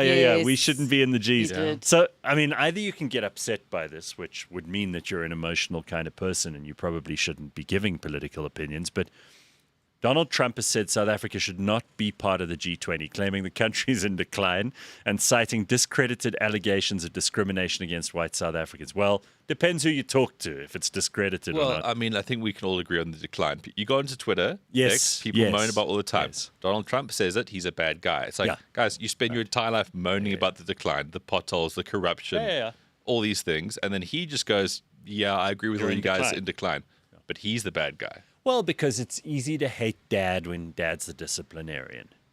When Dad is the one is so handing out childish. smacks. But this comes from people who've never had good relationships with their families. I'm almost willing to bet that every day of the week and twice on Sundays. But Donald Trump saying this has upset tons of people. President Cyril Ramaphosa's office remains confident in hosting this month's G20 in Johannesburg, which Trump will skip, and he's sending J.D. Vance instead. By the way, J.D. Vance had the best Halloween costume. There is a meme of him where he's very fat and he's got long hair, and it turns like this and says, remember to say thank you. And he dressed up as the meme, his own meme. So the guy can take the piss out of himself, which I always love. So that was funny. Oh, it shows intelligence, the confidence. Yes. Can we talk about Prince Andrew before we get to sport? Ooh, So it's finally happened. Prince Andrew, Duke of York, known formally by that name, is now Andrew Mountbatten Windsor of 6 Railway Cuttings, Bermondsey. Yes. I love the 'Cause he's no official. lo- I love the official release. He's like, he'll now be known as. But Yeah. hang on a second. He's always been known as Andrew the Nonce. Well, okay? Randy Don't come here with Andy, your Pedo Andy, Pedo whatever. Andy. Yeah, sure. He's known as that. Don't get ahead of yourself and throw the Mountbatten Windsor. He's a nonce. People will always know him as the pedo. They might as well have the release going. Unfortunately, Andrew will go back to his street name, which is Pedo Andrew. That's what they really should have done if they were honest. Oh, shame. Yeah, you know, from being the Queen's favorite child, they always told us to. And by the way, the other one who loses out big time here is Fergie, because she was shacking up with him. She saw some free rent. She Okay? bet on the wrong horse there. So Fergie moved into Royal Lodge in Windsor with Andrew because she was like, What, recently? no, like a couple of years ago. Because she was the only person who was supporting him through all of this, by the way. By supporting him, I mean that she didn't believe the allegations. She said it was very unfair. Wow. Poor Andrew. So she pulled in and she was like, oh, don't worry, Andrew. I'm here to support you. Can I have a free room? And he said, well, I've got the free house. So, yeah, you can have a free room. And the two of them shacked up together. They've been like the odd couple. Shame, old Despite being divorced, they've got the girls together. And they obviously are, both very involved with the girls who have both been married subsequently and I think have kids. But Andrew I really and hope those Fergie- girls can have normality somewhere. Well, I hope I really do. I hope they do because it's not their fault that their Absolutely mom not and their dad are fault. Wow. so screwed up. Andrew the Nonce and Pumpkin And- Spice. So it's just And pumpkin it's spice. really yeah. not nice. So between the two of them, they've been wandering around Royal Lodge, which is, by the way, a huge, big fucking house. It's where the Queen Mother used to wake up at like 9 and start drinking gin and Dubonnet, and then stumble around in a nightgown or who knows what the Queen Mother did. She lived to 100, didn't she, or pretty close, and drank from early. With Margaret sometimes in attendance too. The two of them would spur each other on. How many Sure. you had? Oh, about 15. It's only 9 o'clock, Mum. Come on, up your game. Anyway, Andrew and Fergie have been in there now for a while. They're going to have to move. Mm-hmm. They're kicking them out of the house. They're taking away the titles. I mean, before you know it, they're going to be cozying up to sheiks and whoever Yeah, the of next course they will. But Whoever the they'll- next Epstein is. and Andy and Fergie. I don't think anyone ever called them the Duke and Duchess No, of York of in course not. conversation. No, well, in events you have to as protocol. Not anymore. Well, obviously not anymore. Apparently, Charles has also removed him from the royal family website, which, I mean, that's stinging. That's cutting. So do you think they're doing this to everyone kind of... who, because I know you guys are regular visitors to Yeah, the royal it's on the family. desktop, yeah. So bookmarked. But do you reckon they're doing this to get ahead of the scandal, or it's like, we've always known you're a nod, so we're just tired of it now? There are two things about this. First of all, there may be more. There may be worse things on the way. I think that most of the embarrassment here isn't necessarily, and you could choose to believe Victoria Giuffre, or whatever her name is, the girl who ended up dying in Australia, who was Andrew's main accuser. Whether you believe her or not's up to you. But they were photographed together, right? Yeah, I Yeah. think Although, Andrew, as he said, it was a photograph of a photograph of a photograph. Of a photograph. while he was sweating and telling us he doesn't sweat, Yes. visiting pizza places late at night. I think that Andrew and Fergie are not. I don't know that Andrew is an actual pedo sex offender. I mean, it's part of the salaciousness of the story. Yeah. What I think he and Fergie have done from the get-go is they seem to be very hungry for money. And the two of them seem never to have enough of the wonga. So they will... Epstein got a lot of his clients by offering them easy finance as well. And I think largely, when you're a prince who's used to a certain kind of lifestyle, and the woman you marry gets used to that lifestyle too, it's extremely expensive and costly, and you need to find funds for that. And sometimes it's hard unless you're pawning, like Meghan is, jams and appearances on TV shows and whatever else. She'll flog any shit, that Meghan Markle. But unless you're her, it's difficult to sell things and enter the economy in a meaningful way. And I think the main thing for Fergie and for Andrew was money. I don't think it was necessarily the dirty sex shit that you hear about, that you kind of assume must have been part of it at some point, and certainly was for people like Bill Clinton and many others. But there's that, and then there's the other fact that no Americans yet have been outed as being on the Epstein list.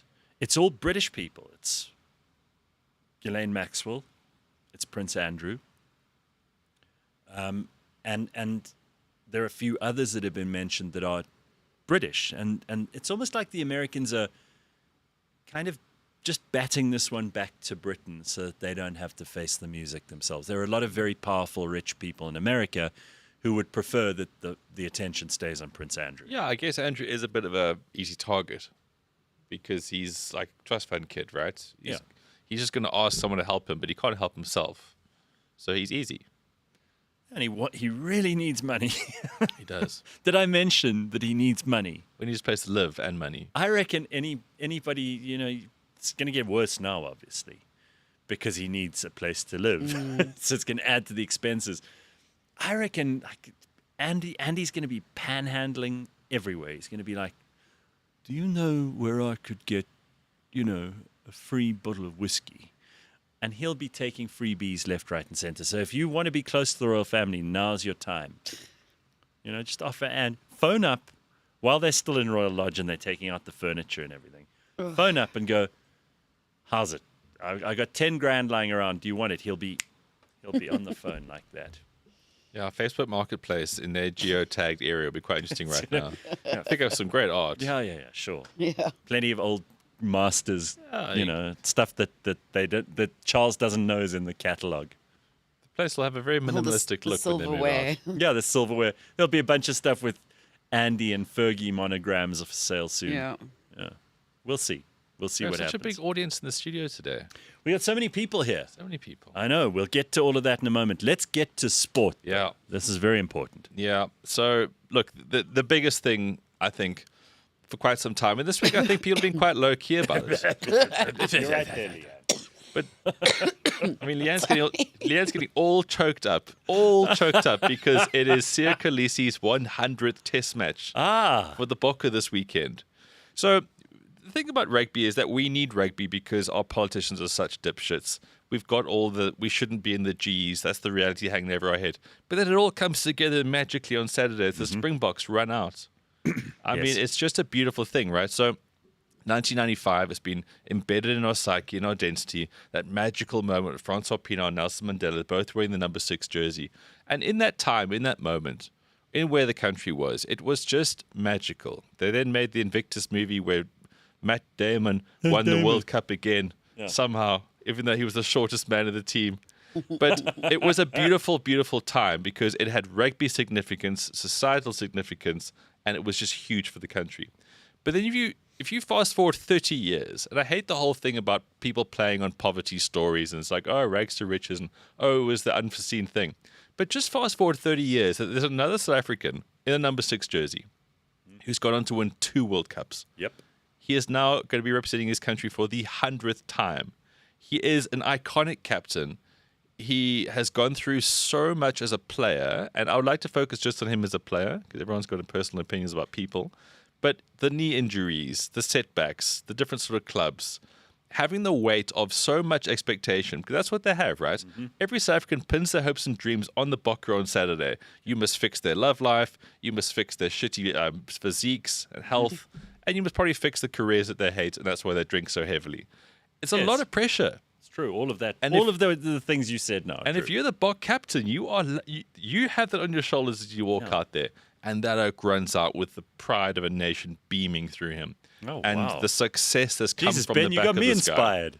But the success has come on the back of this guy. And we get to celebrate this now on Saturday. Yeah.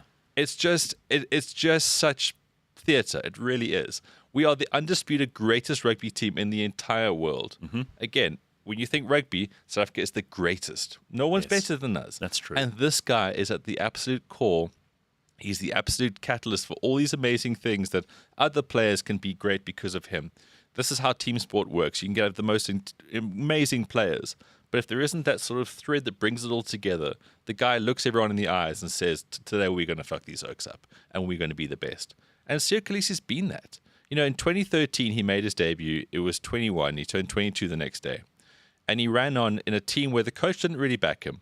The coach was Heineke Meyer, and this isn't a slight on him because I think Heineke Meyer not backing Siya Kolisi early on maybe is what propelled him to be the amazing guy that he is. But against Scotland and Mbombela, a cold winter's night, Onubota gets tragically injured 5 minutes in. This guy at 21 comes on, 5 minutes on, right? He wasn't picked in the team replacement. He gets the man of the match on that day. There was like a certain destiny about this guy, him coming onto the scene. For the rest of that year, he only played as a substitute. In 2015, he had to suffer the loss of Japan, one of 3 current Boks that have had that. And from there on, he just struggled. He was in Alistair Coetzee's era where we got dicked by the All Blacks. Back-to-back games, taking 50. And the All Blacks targeted him because they knew he was an inspirational player. And they thought if they can take this oak out, then the team's going to be flat. And through all of that, when Rassie came to salvage the ship, Rassie's amazing. Rassie is incredible. But a lot of the success is because he had Siya Kolisi to make the captain. Right. And it's a beautiful thing that's all coming together. Like I say, 100 tests is very difficult to get to. There's been 8 Springboks in the history of the world. 8 South Africa, only 8 that have made 100 tests. It is a testament to longevity, professionalism, a certain fire in that you cannot replicate. And I got to tell you, everybody loves this guy. You will struggle to find a South African who doesn't love him. What he does for rugby, it's what he represents, and people will always give the lip service about transformation and all these other things that we've fought with online and had difficulty with articulating, or people were shit stirring around. This oak steps in the field, everyone's quiet. Everyone is just focused on one thing. And again, like we're in the time of the G20 and all the other horse shit that politicians get about and pay lip service to. This oak's story and what he can do for a country within sport is incredible. So it's not just a rugby game this weekend. I love that. It Good is. Lord. I need swelling, passionate, Goodness inspiring me, I'm music ready to after. get my Yeah, flip-flops right? and Guys, Brovels it is on. it's not a game. Leigh-Ann was all she was took off of the fucking sofa there. And That was we're great, Ben. playing a French It's team. just the Ozempic farts. Yeah, that's it. And we're playing a French team who are still majorly butthurt about the fact that we beat them in 2023 at home in the quarterfinals of the World Cup. Again, like I said, this is pure theatre. It's going to be at 10 o'clock, so you get your drink on all day. But it's a beautiful thing to understand. Like, these guys commit so much to become rugby players. I know they get lots of money. I know they get all these things that are given to them. But it's still a major sacrifice. And what this guy sacrificed whether he knew it at the time or not, it's created something amazing. It really is. Good for him. I love So that. that will be 10 o'clock this Saturday. It's a huge game. We are the best team. France are the Six Nations champions. France have got some injuries. Anton Dupont, he is not in the mix. He's still recovering from that tragic knee injury he suffered in the Six Nations. But yeah, they got a big burly bunch of guys. They probably going to be a heavier team than the Boks, which is quite something. We've got guys in the 130, 140, 150 kilogram. So they want to keep it up front, physical. Can you imagine how many frog's legs you've got to eat to get to that all weight? of them, man. Yo. It's massive proportions, Leigh-Ann. Very, very astute inside there. So guys, this is the test match of the year outside of the one that we had against the All Blacks in Park. The hype, the anticipation. Rassie Erasmus, as always, I think he's done all the right things going into this, and I think we're gonna beat the French. We're gonna beat the French. There's so much fired up for this. It's a great game. Are you going to, as Leigh-Ann said, have your braai tongs in hand? I mean, the rain is a little bit of a dampener for some people. No. But what do you do if you can't braai? And do you dress up every weekend for the rugby? Like, what we need South a Africans ritual. will braai come rain or shine. You'll put that thing under a pandoki and One of those garden umbrellas. put on your the fire- winter Springbok jersey. If there's Bring on the enough blankets. shelter and oxygen, a Fire. fire will be made. Yeah. Oh, but look, unfortunately, the French, because they're too busy with their third wives and having long lunches and naps, they play far too late into the night. I mean, 10 o'clock, guys, come on, we got lives here. Yeah, 10 it's true. o'clock's an awkward time because you often get into the game a little bit too juiced up, because you've been drinking since like 6. Well, actually, look, this is a great time of year. We've been going through it already. Actually, today on the Bounce Show, we got a feature. Ex-Springbok of 36 caps and friend of the show, Flip van der Merwe. He and I had a sit down this week. That's why you were at Benchwarmers on Monday. Yeah. We had a sit down this week. So today on the Real Network, you can actually enjoy this little chat I have with Flip, and we go through all the big test matches because there's 4 in a row now. We got France, we've got Italy, we've got Ireland, we've got Wales, and Flip and I go through this entire sort of thing for you. So that'll be out today on the Real Network. A nice little bonus sports feature because it's a great time. So yeah, Ireland will take on Japan early in the day. Scotland and New Zealand, it'll be earlier as well. That'll be the 5 o'clock game. Then England versus Fiji at 20-8. Italy versus Australia at the same time. South American fans, Colombia versus Mexico, big game there, 9 o'clock. But yeah, the big one. It is 10:10. All eyes, Stade de France. Siya Kolisi's 100th test. A great Bok moment. And then Sunday, Wales will host Argentina. But no, There it is. So Rebellious Ruth says, I've been through a lot of introspection, and this Andrew story is something on her mind. I know what my liver looks like. However, I realized I went to primary school where 2 adults were in charge of kids and they were serious pedophiles. So Ruth had pedophiles in charge of my nursery I'm school sorry. teacher was Was a pedo? arrested. Yes, when I was an adult. Good Lord. Yeah, and I have some dodgy memories there. Guys, can we keep it pure for like 5 fucking minutes here, please? Yeah, all right, I'm we get trying back to to do the sport in a You're second. throwing pedos back at us. Well, I mean, again, the question here is from Bitcoin Bit is like, does Andrew list his address at 6 Railway Cutting, Bermondsey, so that the kids know where to go? Well, especially leading up to Halloween, yeah. All right, now let's get back to the sport. Yeah, guys, so as much as rugby's a be-all and end-all this week, obviously, but the Premier League is looking great. After 10 games, Arsenal are striding ahead.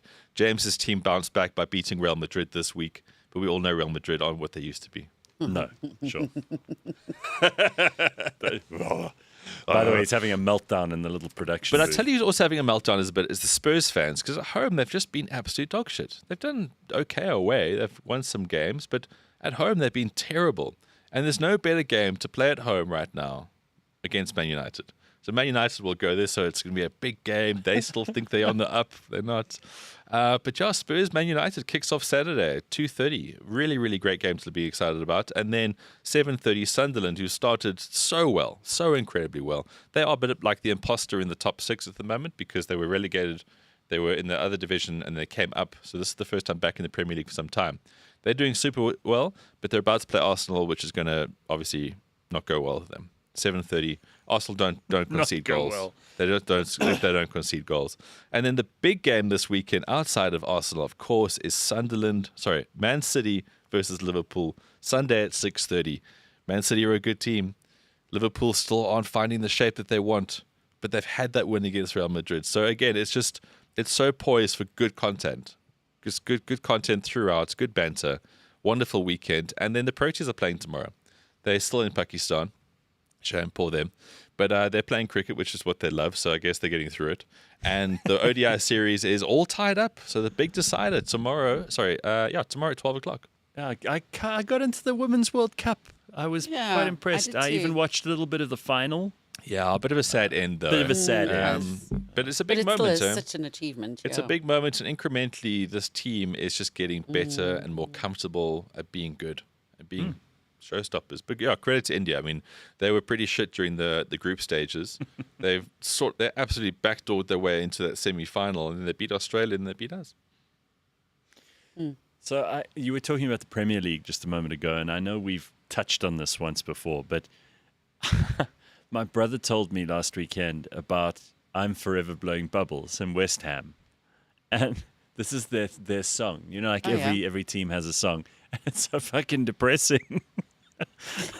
They've got this Is song. it supposed to uplift everyone?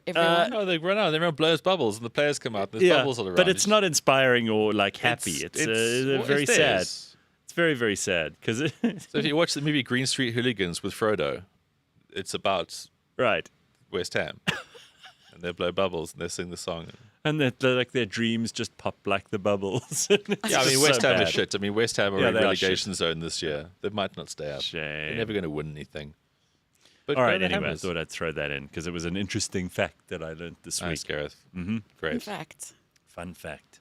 Done well. All right, what are you doing this weekend? I Before you just walk past the camera and what's ignore the us time? for the next you couple of got me days. for a minute and a half. Oh, really? Are we on a clock here? Yeah, there's a Okay, countdown sure. clock in Leigh-Ann there. Leigh-Ann is like, I'm giving him just an hour and a half, not a fucking second more. Yeah? Leigh-Ann's got 7,000 emails to try to get I to. know. Yeah, I do. And she's got to like put that Ozempic in later. There's a meeting that she's By currently the way, got to I be mean- in. You do that like it's a Like heroin. heroin. Yeah, so are you feeling a difference with the Yes. Ozempic? Really? Yeah. That's cool. That's Yeah. good. Definitely. So, because I've had low blood sugar all my life, so having to go from meal to meal without shaking and feeling, really weak, to then overproducing insulin, which is just, when you've got so much of that in your body, you just feel absolutely terrible. Yeah, you got to get those balances right, and it's helping with that. Yes. Leigh-Ann, have you tried to push heavy weights in your life before? Yeah, I used to date a bodybuilder. I actually know how to train, how to do weights. So I do something that I do need to get back into, especially with So wait, hang on a second. You answer that question in a very weird way. Yes, I dated a bodybuilder. for 7 years. So I grew up with it from the Okay, age but of I mean, 13 like- to 21. So it's ingrained in She me. was in the weight South, training. Ben. Basically, she was. fighting This was is how why- she grew up. This is why I'm opening I'm opening the door here. So yeah, it's something that I definitely want to get back into. I used to love it. But yeah, no, feeling good. Obviously, happy to are hear side that. effects. But you were going to say something else before you left. Oh no, you asked me what I was going to do this weekend. Yes. I'm currently renovating an apartment for my mom. Right. Yeah. So You painting? that's been it's just ripping out bathrooms to nothing. So like those shows, those home improvement Yes. shows on that, what's that channel called? the home That's channel. that's flipping the cool. the Yeah. Then home, you you, don't- see, I knew it was intuitive. Fixing homes, renovating homes. the home The channel. home channel. They're so clever with the way So they clever. name things. Otherwise, you make how would we know? Terrible use of Leanne's last 90 seconds here. All right, so what's the hard part here? Pulling up the floors. So That's the worst. no, I think like my mom. So my mom used to do this all the time. She was a builder Yeah. before her stroke, and she feels quite weird not being on site. But yeah, so I'm doing the site visits every day, and I'm glad I went yesterday because the lights were on and the doors were open. Oh, No one had fuck. locked up. Oh, wow, that's great. Yeah.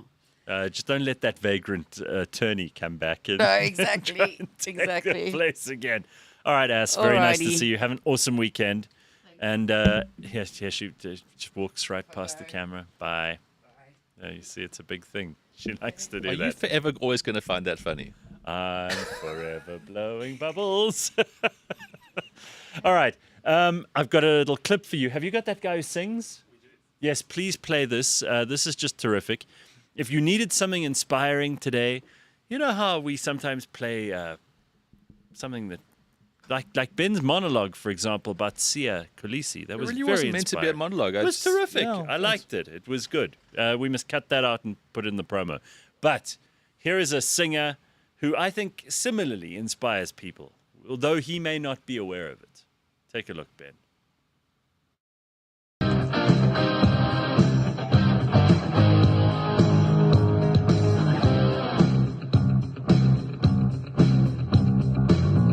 Rising up and back on the street, and in my time took my chances. With the distance down back on my feet, just a minute in this world to survive.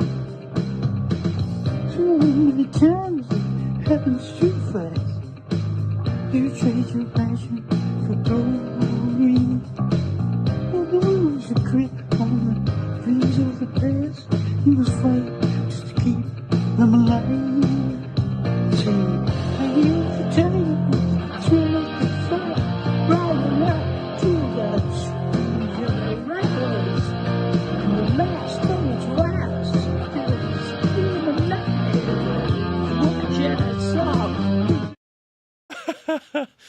All right, a guy like that should be terrifying. His singing should be like rough and coarse and like the rest of Eye them. of the Tiger is a good song. You get excited, and then he goes. It just doesn't fit. There's a lot going on there. There's a lot going on. He looks like a wild man. Like he grew up in, I don't know, the mountains of Appalachia or something. But clearly doesn't sound like he looks. Sometimes the two don't marry. It must be difficult having or not having a voice. Because your life's going to be a struggle. People do not take you seriously, unfortunately. They really don't. Well, I said, what do you think he's going to sound like? And Yeah. Ben's comment was, not like that. As soon as he came on. All right. I do want to throw this in quickly. We spoke about 3i Atlas the other day. Yes. So there is an update. And I know everybody's as into this as I am. And if you're not, well, I'm going to fill you in anyway. The interstellar object 3i Atlas has changed color, Ben, for the first time since entering our solar system. I was expecting Sorry, a lot third more time, than just a third color time. change. Well, what do you want? I mean, I want to see aliens on the hood of something. I want to see sparks. it is now apparently reddish in color. It started off Okay, looking... sorry. and did it come around faster of the sun? Because that was the whole thing. We don't know that yet. It hasn't happened yet. We're only Well, going to know in a... change color. Doesn't it go We're behind gonna the sun? fight. Give me a chance. I'm talking about the color change. So it has now gone from it's now reddish. It was green, and then it's going to go blue-white, or it has been already. I don't know, but this is an update. This is all I've got. It's all I was given. Okay. You're not happy with Just that? wanted more, the intergalactic, blah, blah, blah. What do you want? and The alien to come to the window and wave? Yeah, I wanted something like an entourage, their own blue lights to come out. Color change, come on. All right. Sorry, that was disappointing, but there we go. Okay, Sibusiso Kotelo is here. He is an IFBB pro bodybuilder. He's a model, MC, entrepreneur, and a wellness strategist. And we were talking about men's mental health earlier on. I look at this guy and I think if I was that big, nothing in the world would make me unhappy. Nothing in the world would frighten me. I just fuck shit up every day. It would be so fantastic. And he's sitting right here, and dude, even though I've met you before a couple of times, every time I see you, I just go, Jesus, he's big. Yeah, it's like there's a factor with guys. Like if a guy is taller than you, you just immediately like either up your game, which is the positive result of this, or you become an asshole, which I've also seen happen. Yeah. And the same must happen to you all the time when guys meet you, maybe for the first time.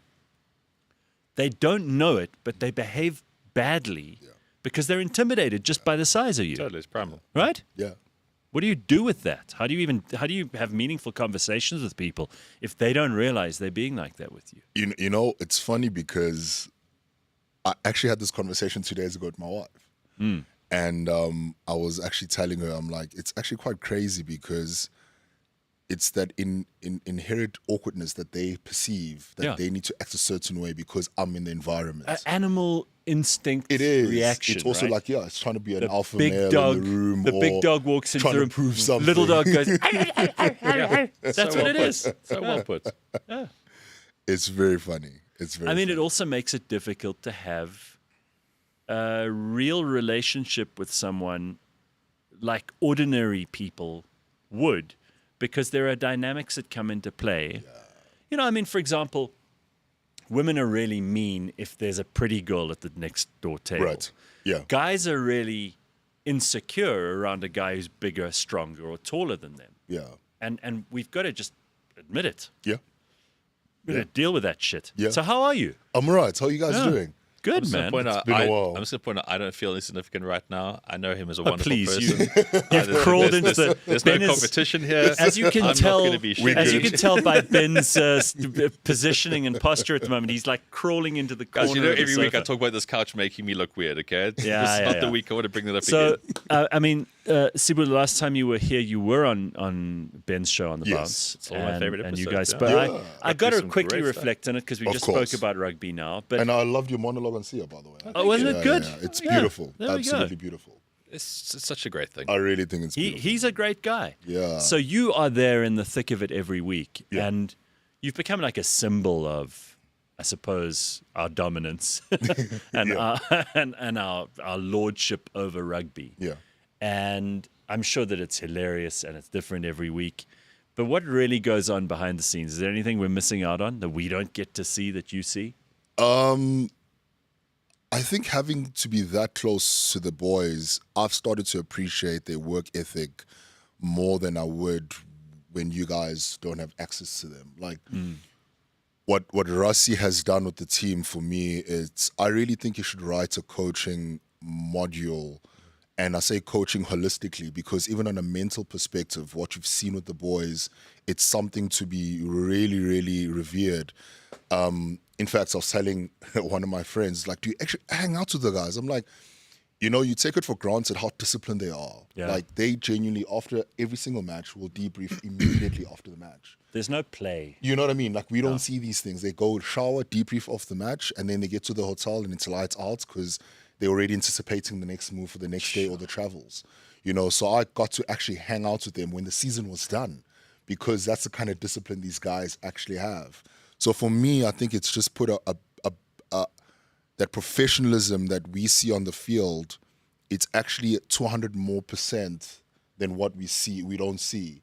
Like, they're absolutely just so disciplined and professional. There's quite something for you to comment on that because Yeah, I was your gonna line say. of work, what you do, Yeah. like it's almost psychotic discipline that's needed. Yeah. So for you to appreciate that actually just reminds you like, wow, these oaks do something. No, of It's course, proper. because for them, I feel like there's a liberty that they can have in terms of, there's fluidity, but they've structured their lives in such a rigid way to actually enhance what they do on the field that it actually blows my mind. You know what I mean? Like, you take it for granted because I used to play rugby. You know what I mean? Rugby is one of those sports where, and I mean this with the greatest respect, that I can go out joining once or twice a week and I still rock up on Saturday and do my best. You know what I mean? Mm-hmm. But they just don't have that. They have this strict discipline where we work and then play when it's all done. You know what I mean? There's no play time in Yeah, between. but I think what Ben's referring to Yeah. is when you were competing in bodybuilding. Yeah. I mean, that is psychotic level discipline. And I You have know to be. my asshole cousin was your coach for a while, but I say that with love. But you had to eat this, Yeah. only that. Right. You couldn't do this. You had to Right. deprive yourself of water. I mean, things that you went through. Yeah. Hell, dude. Yeah. Absolute hell. Yeah. Was it worth it? Looking Absolutely. back? Really? Absolutely. Still worth it. I'm still competing next year. Absolutely still worth it. I love it. So you're still competing? Yeah, I'm definitely still competing, yeah.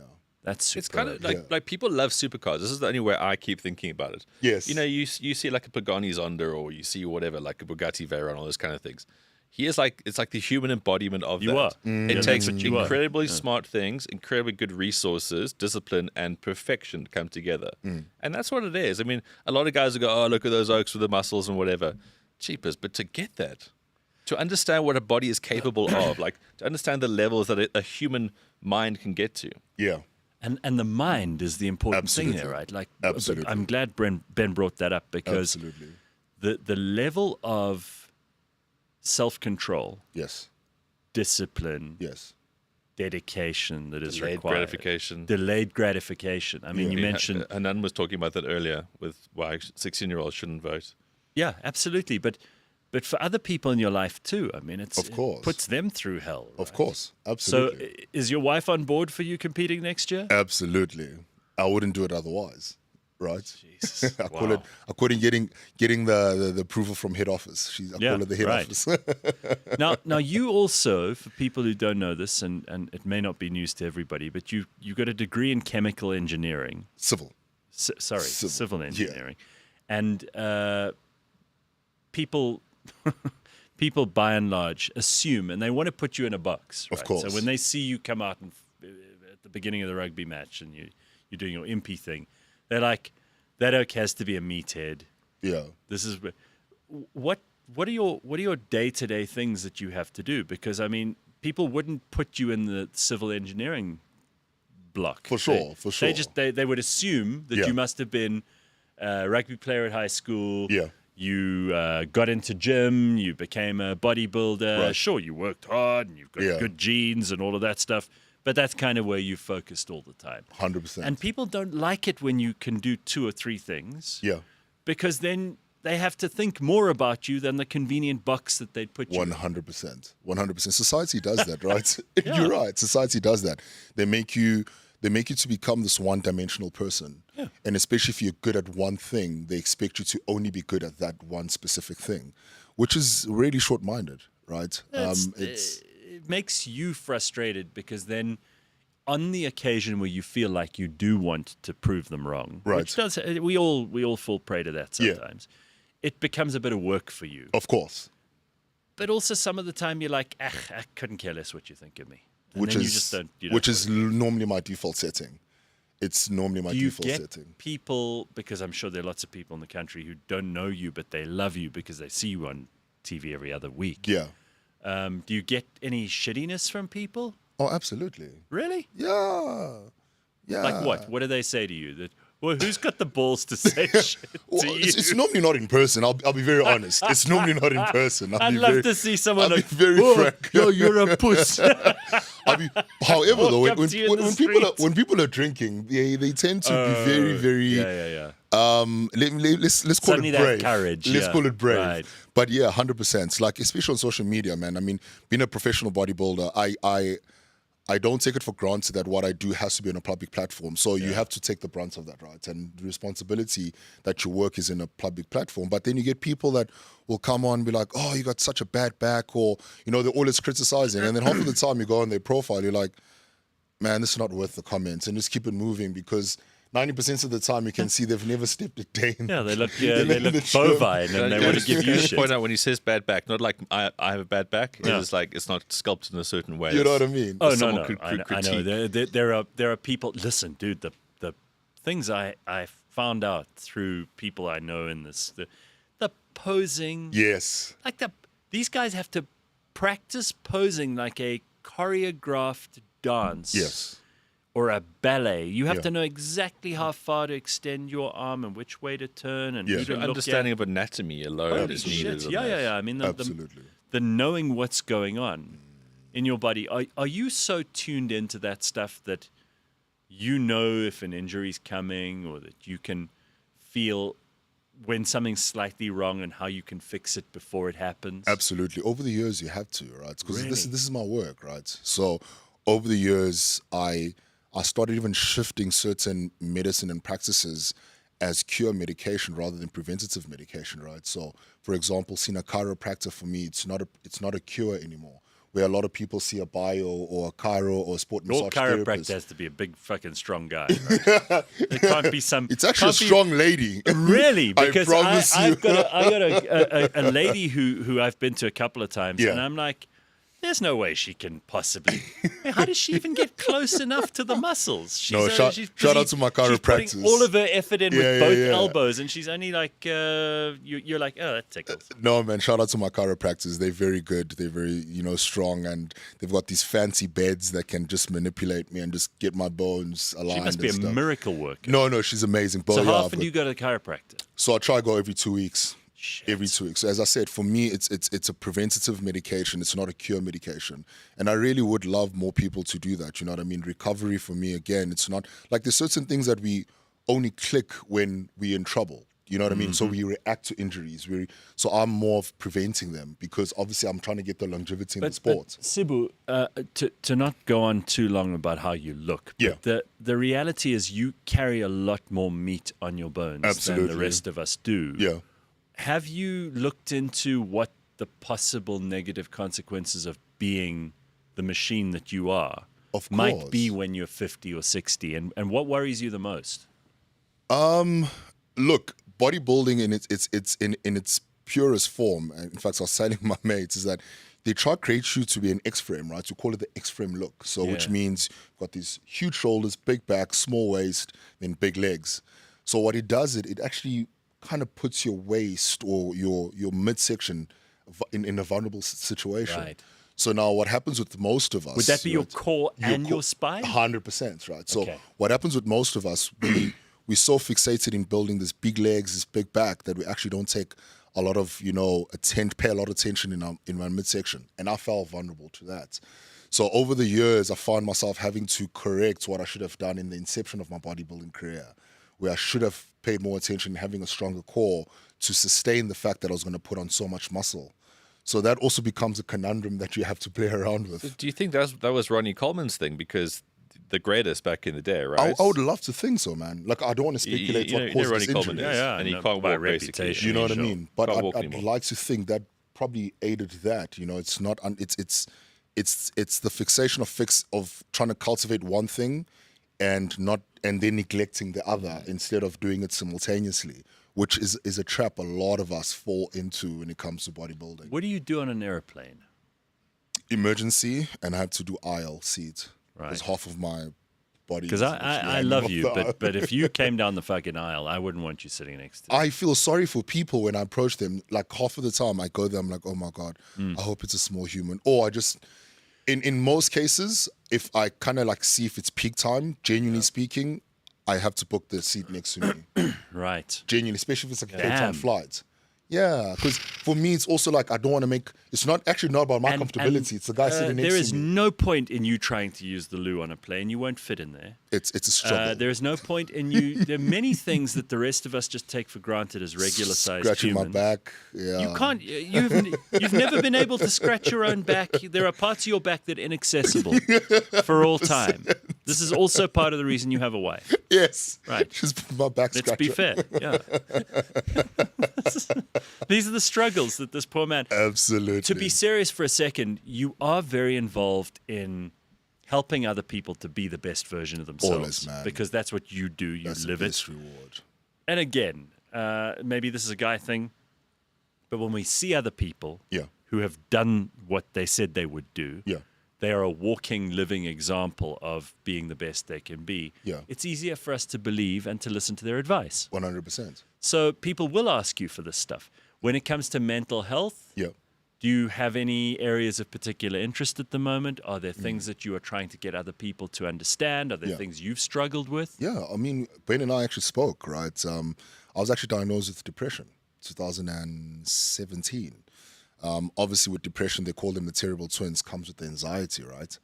So for me, I've always been. So a this is huge- when you were already training and I was in the already bodybuilding training. I world was and already 100%. So I was already involved because I not started. enough exercise endorphins. Come on, I You was know, just- like you think that I train hard enough that I should feel good, but Yeah. it comes with. In fact, It's very different metrics though, because when Gareth and I train, we feel good. When you train, it's like you're getting to perfection. You can't get to perfection today. 100%. And you're constantly scrutinizing those kind of things. Like, we don't finish our training sessions and go, shit, now we got to really look, was that worth it? Yeah. We get a sweat on, we talk some shit in the sauna. But with you, yeah, I mean, walk out of there and I'm like, Fucking well done for just being here. Yeah, exactly. Yeah. I It's rocked just up. really Yeah. like I've been in the gym when you work out. Yeah. It's not a workout. You are sculpting. You are working. It is Yes. it's like engineering basically. Yeah. So I can totally understand how our endorphin stuff. It's not really part of this. Yeah. So you were depressed. Were Yeah. you diagnosed? I was diagnosed. I'm currently Were on you on medication. meds? 100%. Yeah. You still are? Still am on medication. Okay. It's been an ongoing. I don't want to call it a battle because I feel like I'm on the other side and I'm winning, right? I just also like reframing my brain when it comes to those kind of chats. Okay, so what does that mean? Because meds aside, yeah, what did you do to get out of that? Because it's a place no one wants to be. of course. No one goes, now that I've found depression, this is where I want to live. Yeah, 100. Of course. It's a very uncomfortable What did you situation do? to be in. Because I mean, I jokingly said earlier Yeah. to Dr. Hanan, who is a professional, I said, well, if you just as a guy stop fucking moaning Yeah, and get more exercise Yeah. and have more sex, Yeah. all the trouble goes away. Whack. 100%. But that's obviously no. But I mean, it's not all true because Yeah. you were doing all the exercise. Of course. You had things to do. It's not Yeah. as if you were sitting around with nothing to do. Yeah. So what else did you do to get it right? I think at the cusp of it, right, it's also one having to admit that you are going through the situation. And then once you've done that, you then create an environment for yourself to thrive. And I think that's where a lot of people get stuck. It's creating the ecosystem. Ecosystem is the people that you're around. You don't want to, you don't want to be miserable and still keep a lot of miserable people around you that, aid the negativity. So that many was people also, do. They do, right? Misery So loves many company, people right? do, So yeah. it's that kind of thing. You got to be very attentive where you spend your time, where you spend your energy. That also became a very important thing for me. What am I exposing my mind to? You know what I mean? Am I exposing my mind to things that keep feeding into this depression and the anxiety, or am I creating an environment for myself to actually get better? I had a conversation with a friend of mine yesterday about the power of no. Oh, have you read the book? Okay, so no, but just saying no to shit Yeah, because we're mostly all people pleasers. we absolutely are. And most people in the world also don't want to miss out. So when someone says, "Do you want to?" My default's no. I didn't earn it. I didn't learn it. Yeah. I don't have any special tips for people who can't do it. But Yeah. usually, I take enormous pleasure out of saying no to people. Okay. I'm just a horrible kind of creature. Most people are not like that. They only discover almost too late that Yes. saying no is the best way to, first of all, preserve your time. Absolutely. I mean, if you're a busy person and Absolutely. you have a lot going on, or you're a person who's got fuck all to do all day, creating time for yourself and using that time effectively is the greatest gift of all. Absolutely. Because time is a limited resource, right? You can always get more food. You can always make more or less money. You can always do things that make you feel happy, but time is limited. You don't know how much you've got. Absolutely. And saying no to stuff is just an absolute wizard way to create more time in your life. Absolutely. Absolutely. And I think that's important, as you said, where you spend your time. It's absolutely important. So what do you do when you're not in the gym? I'm a home creature, man. or on I love the being at field. home, man. I really love being. I'm a homebody. I love. So what do you do at home? What do you watch? I Watch recover. series? Yeah, I recover, sleep. I mean, it's actually part of my biggest thing. Recovery is so important. Does as your well. wife have to spend 18 hours a day just preparing and serving you food? Because I don't want to know what you consume on a day-to-day It's basis. a lot of food. It's 7,000 calories. Is a lot of food to consume. Holy shit. That's what James Just give- is. James is 7,000 Just calories. give people an idea of what 7,000 calories looks like on a tray. James? You're consuming about James, one. can you lie down on the table here for us, please? Yes, What is 7,000. that? It's about 1.2 kilos of chicken Yo. a day, with maybe about a kilo of lean mince a day, and about 1.5 kilos of rice cooked a day. Whoa. What do you miss the most because you can't eat it and you're not allowed it? So I think I've been, when certain things happen in your life and you realize you genuinely were supposed to do certain aspects of your career. I'm a foodie, but I'm not a foodie. Let me Okay. explain. Like, I love food, but I'm also not pedantic about food. Does that make sense? Yeah. Like I occasionally love having this and that, but there's I'm nothing also, that you've got a craving No, for. I really don't. I really don't. That you're holding back on. you know? No. Like I have a bit of a sweet tooth, but it's also not like a chocolate sweet tooth. So I like scones and muffins and kind of thing. So, but otherwise, like bodybuilding, when I realized how monotonous the food can be, I was like, okay, sweet, let's go. Also, as I said, it's reframing your brain where you realize you're not eating for pleasure, you're eating for function. Yeah, it's the I'm fuel fueling thing. my body. Yeah, it's I use it as fuel. So when people look at a burger, I start calculating the carbs, protein, and fats. You know what I mean? So for me, that's where the reframing of your brain actually happens. Carl says Al Gore just threw up in his mouth hearing how much Sibu eats. Garrett's whole hypothesis has just been proven wrong. Fantastic. Yes, I'm very happy to be proven wrong on the show, as you know. In fact, it gives me a bit of a thrill too. We went to the same school, says Marco. I was in matric and he was in grade 8 when Sibs was still small. And Marco is also a bodybuilder. Surname starts with a P. Yeah, Petrovsky. Oh my goodness. He- He had a body of a god. First team captain for water polo and swimming. And I remember the first time I got to school, as he said, like I was a tiny little guy. I used to play wing. Small guy. I remember seeing him. He had his blazer on his shoulder, and I looked at this guy's shoulders. I'm like, he looks like he was a sculpted god, like this blonde hair, blue eyes. He still looks good. He had a hell of a personal journey in Yeah. between. He's in a wheelchair and he just does. No, he's he absolutely, does a lot his of story is inspiring shit at the inspirational, moment. yeah. Very good. He had an I amazing also physique. I want to look for shit with you here because Slippery Pickle says ask him if he skips leg day, which is Never. yeah, but it's like such a old tired bodybuilder joke. Right? You're right. Why do guys strike? Gee, look at the man. He doesn't skip leg day. I love how they Holy just put up hell. that picture. Leg day tries to skip him. Yeah, leg day runs a fucking mile away when they Leg see day people sweats coming. when he walks towards it. Wow, dude. Love that, man. But is there particular workouts that you do kind of enjoy more? I mean, like if you know you're going to work a certain part of your body, like, okay, cool, it makes me happier. Actually, no, and I think because I drew inspiration from Arnold, right? So Arnold was asked this question, was like, what's your favorite body part to train? He goes, all of them. And then he's like, okay, what body part do you hate training? He goes, all of them. So I think that has been my mantra at the gym. I love what I do. So I don't have a favorite workout or favorite. What I will say, I love training legs. There's something quite psychotic about me about training legs. Yeah, it's a sign of maturity. It is because like when you go to gym, okay, you got your love certain training And legs, an man. achievement because I it's the love training hardest. legs. I mean, Yeah, like everyone should you train know legs when twice you've a done week it, at right? least. I Yeah. love training legs. There's something, there's a part of your brain where you have to go into in order to get a good, as you said, a good leg workout. You know? But I was having this exact same conversation with a man who was hardly even in a towel yesterday in the sauna. I have the best conversation in life in the sauna. Wow. We put microphones in there. I avoid those. No, I mean, like people talk Well, to me first of all, like because you take up the whole sauna. Well, that's also true. I never really initiate conversation, but people seem to be quite chatty. No, I know. Yeah.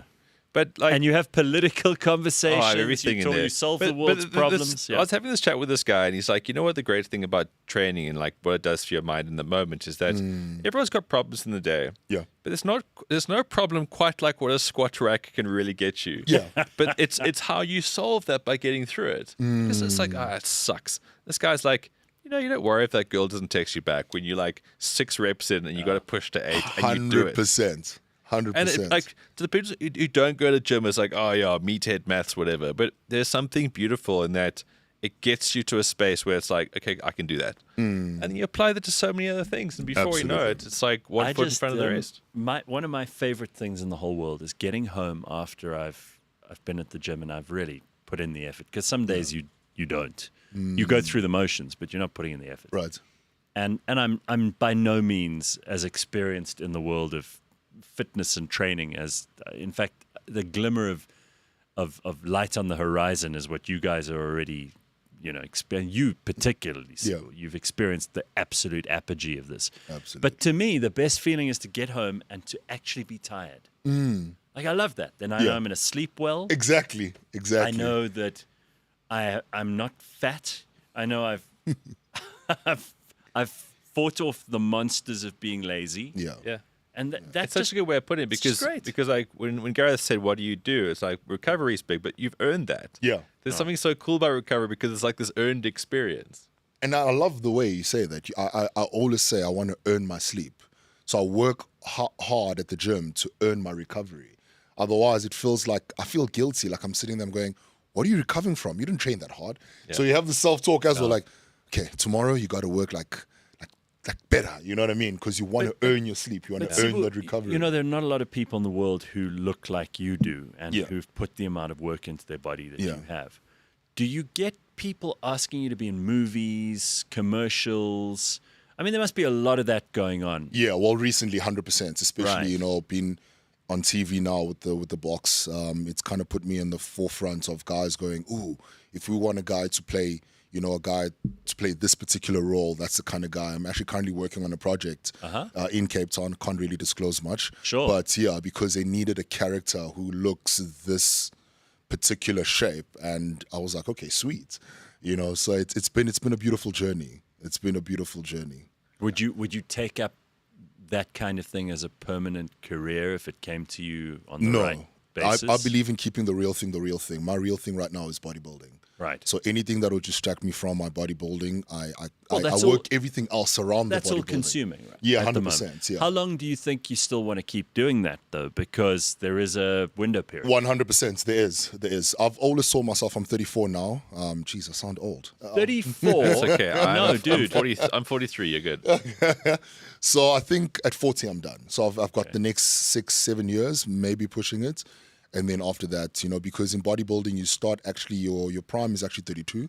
So that's when you start yielding results, seeing how the body's starting to form and, you know, get into shape. So then you have a very short window period, 5 years. What role do the genes play in all of this?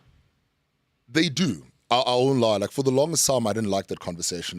In fact, I even, you know, had this conversation with Ben because it felt like it excluded a certain type of people, right? But then again, I had to... Yeah, like dwarves. Hey, man, let's not discriminate. Yeah, sure. I didn't like that conversation because it felt like it excluded certain people. However, though, you have to come to reality that there's certain sports that need a certain genetic type. Yeah. Right? I'm not going to be course. 5 foot tall and trying to play Like, basketball. There's a reason that the Kenyans seem to outrun everybody. 100%. There's all kind. So who in your family? Where does this come from? Both my parents. My Really? dad was a pro boxer. My mom was a javelin and shot put athlete. So yeah, it's just I also didn't even know I had genetics for bodybuilding. To be honest with you, I really didn't. Right, and I stumbled into this, and all of a sudden, I was called the kid prodigy because this guy was a phenomenon amongst us with these genetics. I was like, what does that even mean? And then starting to see how my body was developing and the you know, the genetics that came through, I was like, oh, this is what it means. And it is an unfortunate truth, but the biggest example I'll ever give you, and I spoke to Ben about this, 2012, Phil Heath is on stage competing against Kai Green. And the quickest way to describe what genetics does on stage is the exact sentence this guy said, one of the commentators, I think it was Robbie, and he said, Kai Green is an amazing athlete. He came in condition, he looked symmetrical, everything was great. But you can't help look at Phil Heath, you look at Kai Green, and your eyes automatically jump back to Phil Heath. That's what genetics do. Yeah. There's just a certain aesthetic and beautiness about how Phil Heath had the genetics for bodybuilding that no matter how hard you try not look at him, your eyes gravitate towards him. Well, that's the best way for me to explain genetics. I take great pleasure in people who are better than me As at well. things, right? As And well. people who just have a skill set Yeah. or a genetic advantage or whatever else that I Right. don't have. I don't get jealous. I mean, I know it's human nature Yeah. that people think everything should be equal and we should all have a Absolutely. fair chance. And I keep saying to people who talk like that, the point of life is inequality. I love the fact that there's a Sibu in the world who's 100%. just like the sterling example of how you can excel at a very particular discipline. And if you have 100%. genetic advantages that propel you in a way that the rest of us just have no hope of reaching. Yeah. Good. All the more for you. That Yeah. means you're just that much further ahead, Yeah. and therefore more of a shining example 100%. in that field. I like people who break the rules, Yeah. and whatever those advantages, those predispositions, those anomalies maybe that Yeah. make people like that, I Yeah. think it's bloody fantastic. Like I love horses, but I can never be a jockey. I'm 186 meters. I don't wonder what kind of war horse know would what they I have to mean? find for Like you. I'm 186 meters tall. I can't. I mean, if you can't sit on a do it. horse, your feet still touch the ground. Right? So it's one of those things. There's certain people that can do unbelievable. that sport, and congrats to them. I Sure. admire that. Yeah. You know what I mean? There are certain things that you can and can't do. What Absolutely. for you are sometimes, and I don't want you to like be depressed, Let's not do that. but what are the things that you absolutely can't do, and sometimes you think, shit, that would have been nice. Weight limits on bungee jumping. So it's in bungee. I can't. Oh, you can't do bungee. Yeah, there's a weight limit on that. Oh man. I took my son to Bounce in Kalami, Yeah. and I You couldn't can't bounce jump with on there him. with him. Yeah, there was a weight limit. What I do you think weigh? 125 was the weight limit there. I'm 136 at the moment. Damn it. So I was like, Can't they build a trampoline for you? right? So there's so those kind of things. So certain rides I can't do at like Gold Reef City because also just the mechanics of it, I just don't fit. And then they're like, it's a safety issue. Right. So it's one of those things. Where, yeah. Damn it. Those are all fun things I hadn't Right? thought about. Yeah. But So as far as like cardio pursuits and that kind of stuff, because your composition is so important. right. So I mean, like you're not going to suddenly just go play a game of paddle, Yeah. or it's those kind of things. Because when you're in training, in particular, it's like everything you do to the actual movement is you got to track it. 100%. That's very true. So there's certain things that I also just cannot do because I'm trying to make sure I don't get injured. You know, I watch guys play paddle. I'm like, geez, I would have snapped a hamstring. In fact, I went to a Most Chinese guys do. foundation Yeah. about 2 weeks ago, and there was a celebrity race. Some guy, I posted the video, and some guy says, I was running as if I've got the handbrake up. Because obviously, in my mind, I'm like, I want to sprint, because I used to be a sprinter, actually. Yeah.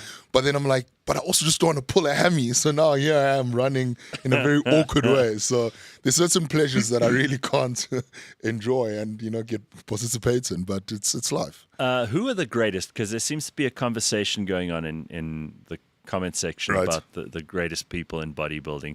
Obviously, people bring up Arnold. Yeah. There are people who talk about Kai Green. Right. There are people who talk about who else is in here?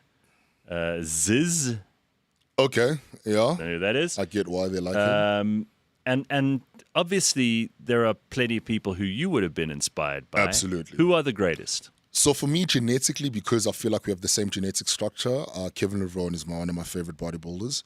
And also, I think greatness also has to be measured in some form or the other, right?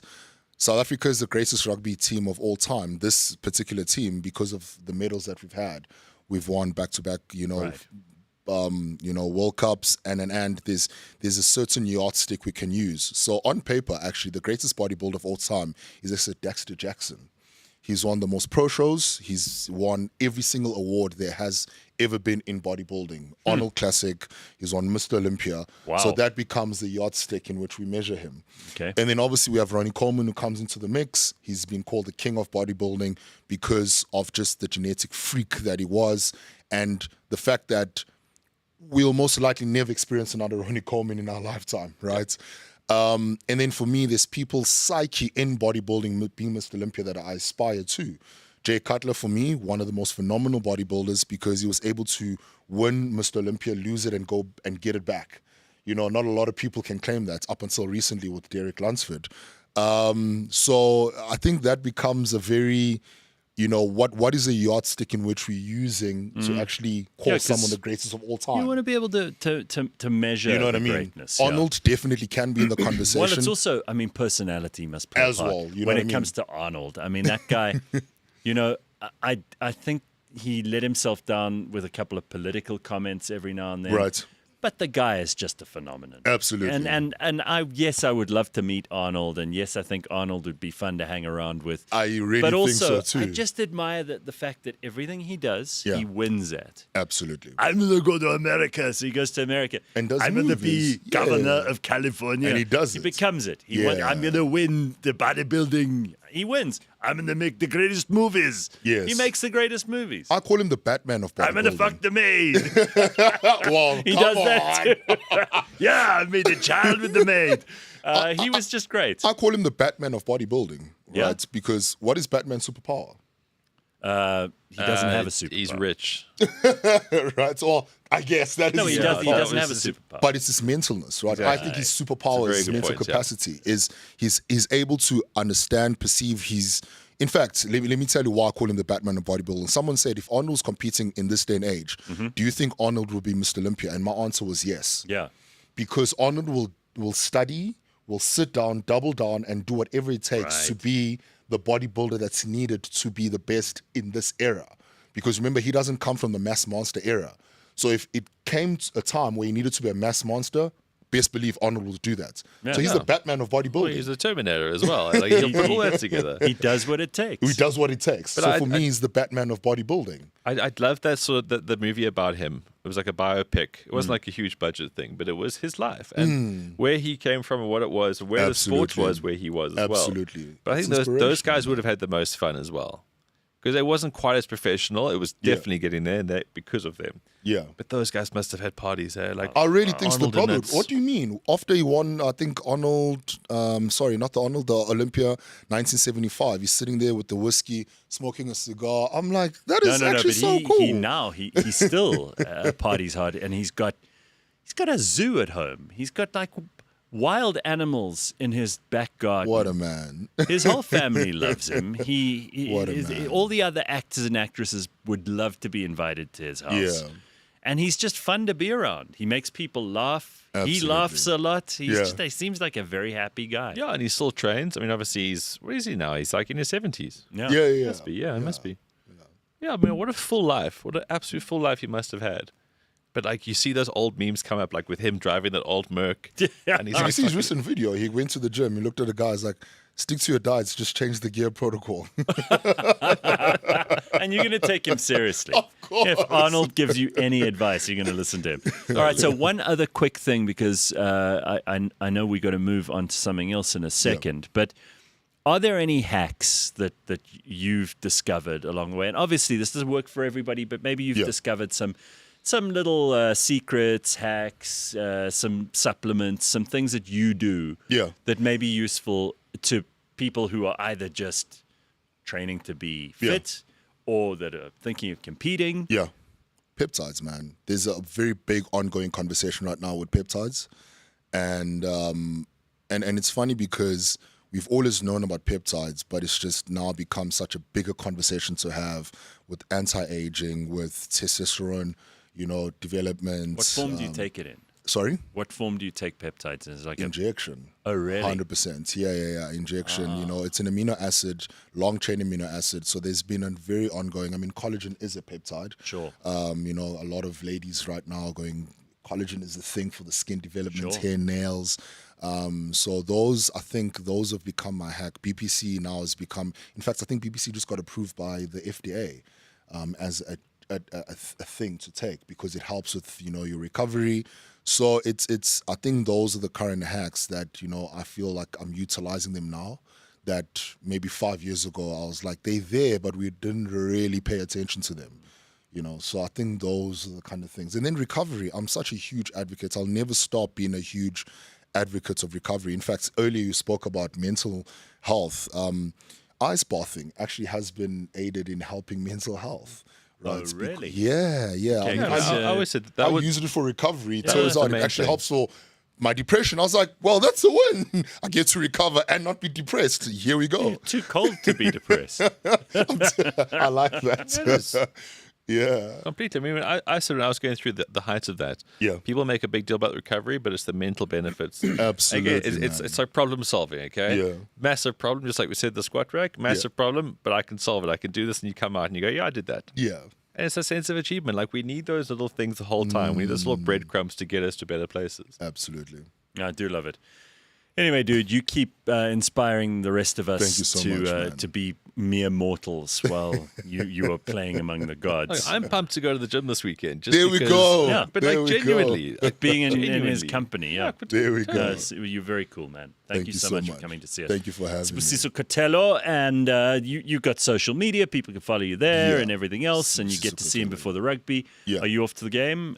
Not this No, week. so I don't do international games yet. So hopefully, though, for the World Cup, we can maybe get the conversation going. I'd love to go with the boys, but at the moment, we just do local games. Yeah. No, it's a fixture, man. We Right, love those seeing you. other unions will not want you there. They will not No, want to it'll help scare the the hell out of Springboks in them. any way. You should hear the conversations after the New Zealand match, and that picture blew up with me and Siya. Jeez. So yeah, maybe they might not want me there, but yeah, hopefully for the World Cup. Some guy in I'd love to Ireland, travel some with guy in the Ireland boys. right now is going to ban you from World Rugby. He will. Yeah. They're going to find some. They'll make up some rule. Make up some rule. Absolutely. It's not allowed. All It's right, BS. Sibu, thank you so much. Thank you for having me, guys. And Really we have got appreciate Summer Sambit joining us in just a short while from now. I also got to show you. Have you got that picture, Flex, of what Prince Andrew and Fergie are going to be doing for money now? Just in case people don't know, because we were talking about him earlier. And it turns out they do have a plan. Crown Jewels, yeah. Yeah. Pawning the stuff at a flea market. There you can see him going, over here, this scepter, which my mother looked after and treasured for a long time. If anyone wants it, 28 quid. That's a bargain basement next to the old granny Cash who's in the flogging attic. second-hand books. He should actually host Cash in the Attic. BBC have got all these old like anorak shows. He should just host it. Because he could have really unrelatable anecdotes. Well, obviously every family needs this, And it'd be so funny because he'll be so unrelatable. Yeah, I actually think that's a very good idea. Yeah. Apparently he's also very tricky, wants certain pillows. I mean, he's a prince, And it's okay, I suppose, if you're Prince Charles, but if you're Prince Andrew, Yeah, or now I mean, just look, Andrew as Mountbatten much Windsor. as we joke about Andrew, Peter, Andrew, all that kind of stuff, you make a great point. He's just such a soft target to this whole Epstein thing. That is. He probably did the least. There's I'm a fairly guy sure. who was. I mean, he had to endure Fergie for a while. You put any sort of young girl near him, the oak's going to be like a dog at dinner to him. Come on. I mean, we could all sit here all high and mighty, like, I'd never do that. Trust me, that oak's life. Suddenly you're around young, hot chicks on yachts. Come on. All right. Let's not all live in glass houses here. But yes, there's laws in this world, and there's ways to behave. And we must not deviate from that. All right, quickly, you mentioned, and I thought about this after you brought it up, a couple of things you really love about this time of year and a couple of things you really hate. So I already spoke to Leigh-Ann about the music and the shops. I do have to admit that it does kind of give me a little bit of a festive feeling. And I don't best, mind Gareth. that. It's I the love the best. decorations, and I love Christmas music. I haven't listened to any yet, but I'm going to treat myself to some probably by the end of this month. And then I know I'll be sick of it by the end of December. But it's special. It's part of the It excitement. is. It's so super special. So I tell you what, the only thing I don't like about this, and it's a very weird one, but I'm going to be honest anyway. I don't like being invited to things, but obviously you want to be invited to things. Because you're invited to like group things, right? And it's festive, it's lovely. Everyone wants to see you before everyone goes on holiday. Fuck, I hate that though, because now you got like, there's lots of things I want to do every single weekend. But the moment you don't get invited, that's what the festive season does for you, right? Keeps you in this sort of like weird push and pull sort of phase. I don't want to go to most of the things, but at the same time, I want to see people. So what do we do? Do we invite you or not? Yeah, invite me. Okay, and then you can decide. But I mean, I've got things on. But I mean, Yeah. like to me, that's the only conflict I have at this time of year. Sure. I love this time of year so much that something as stupid as that is the only thing that actually gets me. I do like gifts and gift giving and all of that shit. Sorry, I like that. In this aspect here, James, I'm going to move out. I know it gets like weird Tetris right about now. No, it's fine. We'll still say goodbye to you in a second. cool. Come on, don't panic. We've done this before. James Okay. is like a really bad choreographer. James, Managing you a dance. You should have those things like at the airport, Yeah, like the signs. like those reflective paddles. Okay, bend you that way. Yes, that help them park the planes. Yeah, park the absolutely. planes. Yeah, okay, so like that's a weird one, but like I looked at mince pies yesterday in Woolworths, and I just thought, yeah, it's time. It's such a happy thing. I agree. I like It's such a happy thing. And then I always go down to Cape Town, obviously, with my family for the Christmas thing. And yeah, it's just understanding that there's a countdown now to that, and you get all the things together. It's just beautiful. Listen, I've had the greatest fortune in the last couple of weeks to spend a lot of time with my family. Everybody's healthy.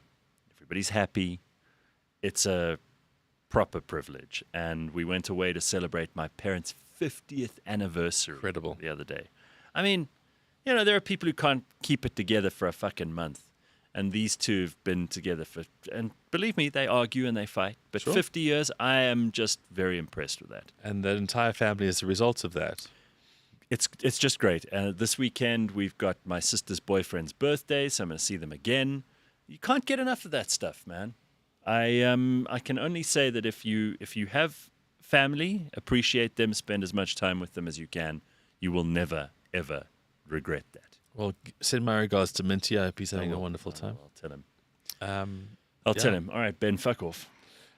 Watch today on the Bounce Show, special feature, Flip van der Merwe for the rugby. Yeah, It's a beautiful weekend. Get the plug in. Very good. Yeah, and Flip is terrific. He's a great guest. All right, cheers, Ben. Hey, Summer, how's it? I only saw you now when James snuck you in inadvertently. Yeah. Nice to see you, dude. Summer Sambit is a digital creator and social commentator. He's known, and I've known him for a while now. I've watched him with interest for his raw, unfiltered takes on culture and on politics and on everyday life. Did you bring a cushion? No, unfortunately, I couldn't because I had to really prepare for the traffic. Oh, dude, it's horrible, huh? And you came from what, the West Rand? You see what I mean? Oh. But, unfortunately, I wasn't able to pass Sandhurst either because apparently that's where all the mafia bosses live. So Well, it's also, clearly you saw that mansion that was on in the news and on TV the other day. Bruv, with the mansion, I saw some unreleased Lambos in there. 4 Lamborghinis of the same color. When you see your neighbors in Sandhurst filming your cars getting raided, that's when you know those cars are very fishy. So, Summer, you've been doing all of these videos now for how long? When did it all start? Well, I really started about a year and a half ago. That's But what I you could thought. say I started gaining traction about a year ago. Maybe early February is when, people really started to bother clicking on my videos and just wondering what I had to say. I think it's such a great time, and I often criticize the internet because I think, everyone's a content creator, and frankly, it's boring. And like the people who are doing just nonsense on there, they change their hairstyle and they get 5 million clicks and Man, views. that is so true. So it's nonsense. But I do love it when people have a point of view because it's actually much rarer than everybody thinks. You often hear everyone has an opinion, but most people they don't tell you what their opinion is because they're terrified. You just seem to be impervious to that kind of criticism. Maybe it bugs you when you're on your own late at night. I don't know. But it is a rare thing to find people, particularly, how old are you now? 19. Yeah, you see, particularly someone of 19 years old who isn't absolutely worried about what everyone else thinks of them all the time. And you're prepared to say a lot of stuff that most of us will agree with, and then sometimes we'll say things that nobody agrees with. And you do both with the same amount of volition. Yeah, it all started when I stopped taking my medical supplements. No, I'm just kidding. You could have been Siya Kolisi. Now, what really happens is you develop a thick skin for these things.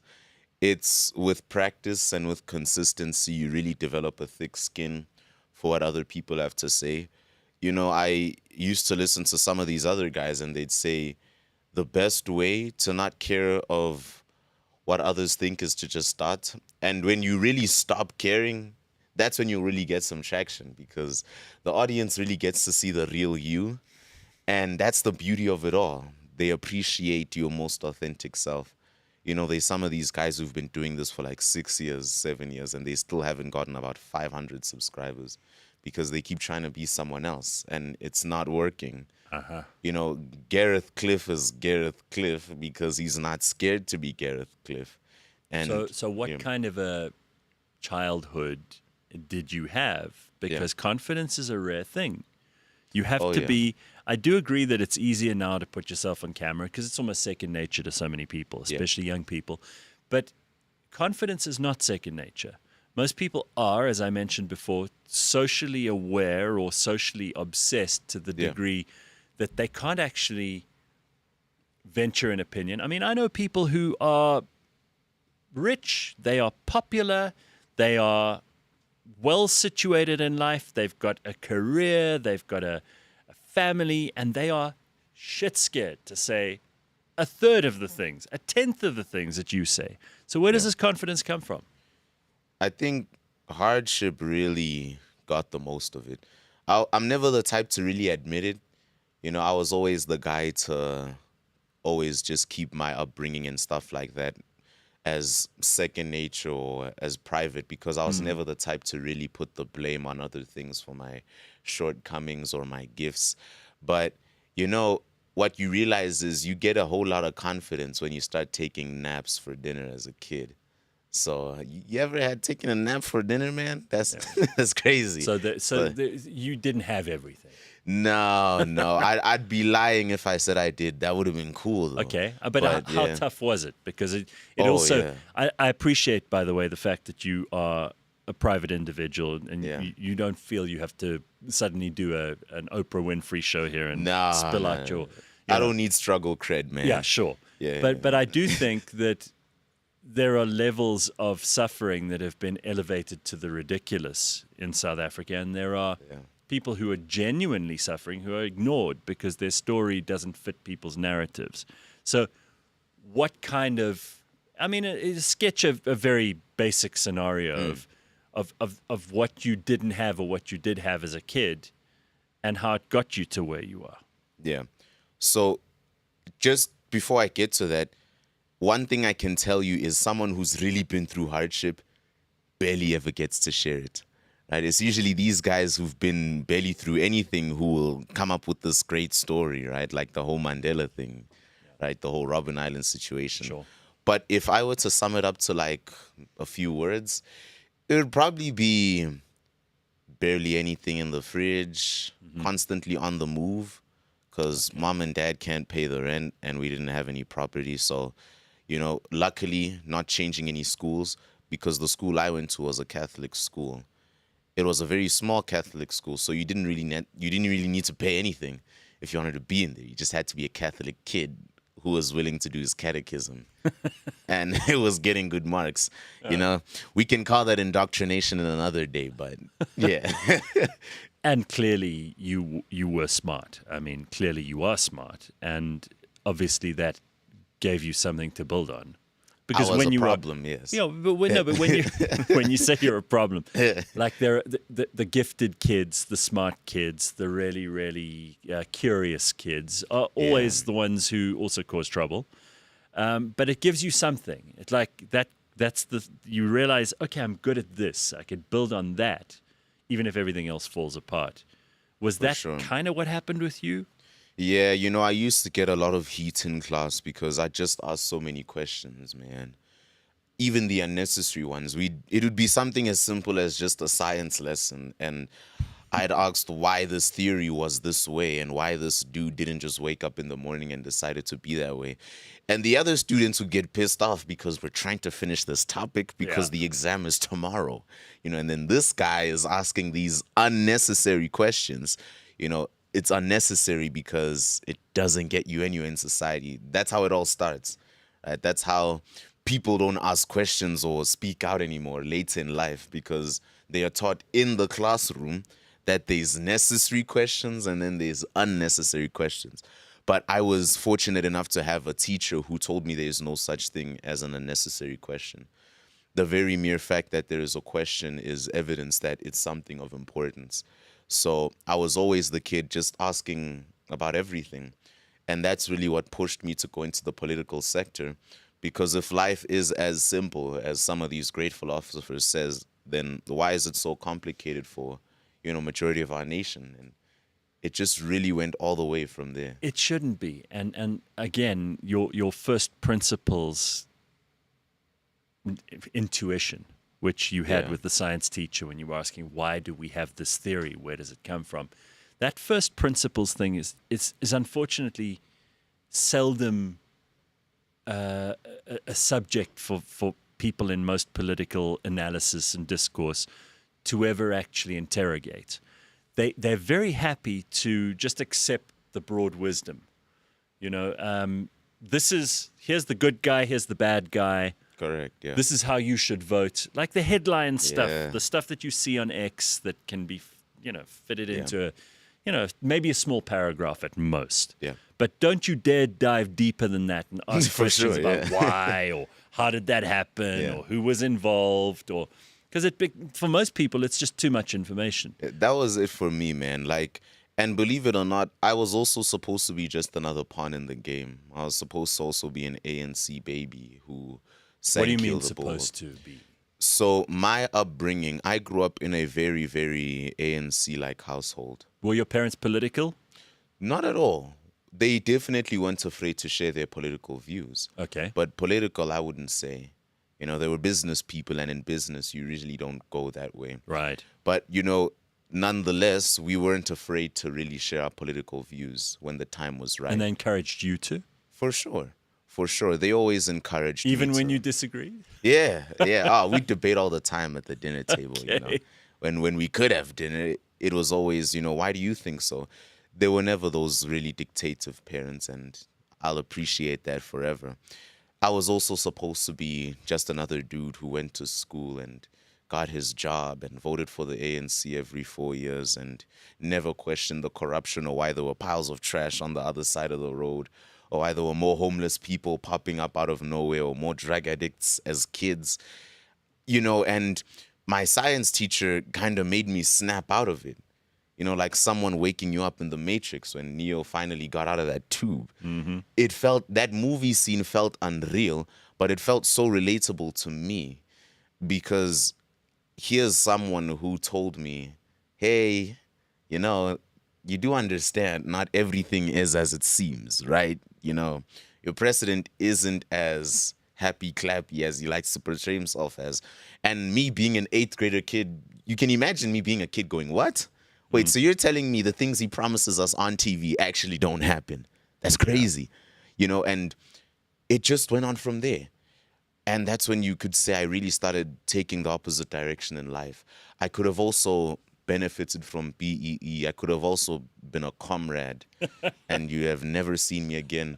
I could have signed up for their program and then they'd also have given me a Muslim light-skinned woman who nobody's ever talked to, nobody's ever interviewed her, and she's always following me because they got to get their dirty work on me. But I didn't. I didn't do any of that.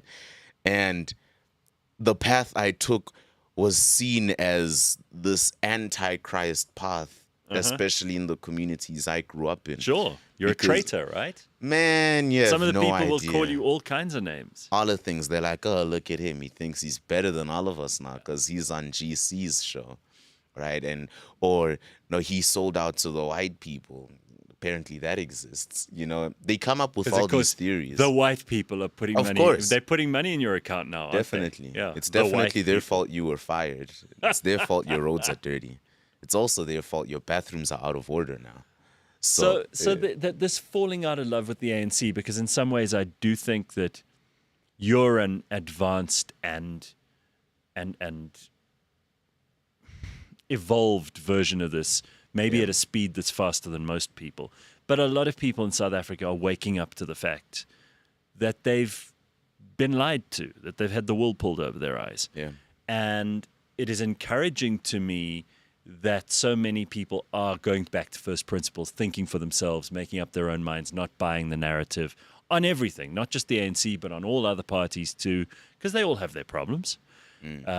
And so much of what happens in South Africa is people just accepting other people's opinions, footstoots, and just buying it wholesale and saying that this is what I'm going to believe.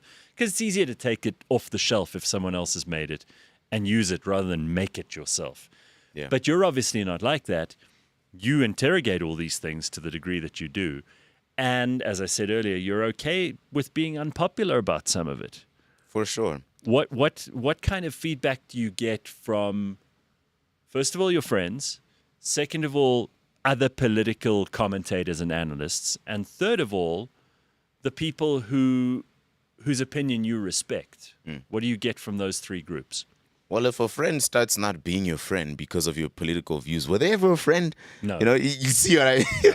So, like, you know, luckily for me, it was never like that. They were like, I didn't know you thought that way. Hey, that's pretty cool, man. You got like 10K subs I yesterday. saw such a funny clip the other day. Yeah.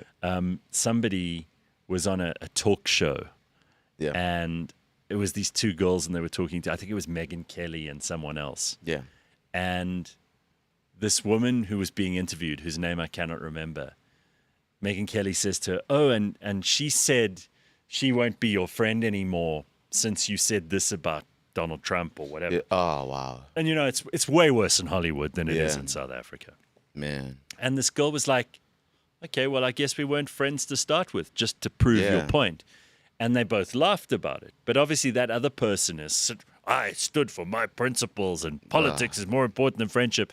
What a horrible, what a horrible life you must have if you believe politics is more Yeah. important than friendship. Yeah. Then you are a sad, Wow. unmoored, untethered, Wow.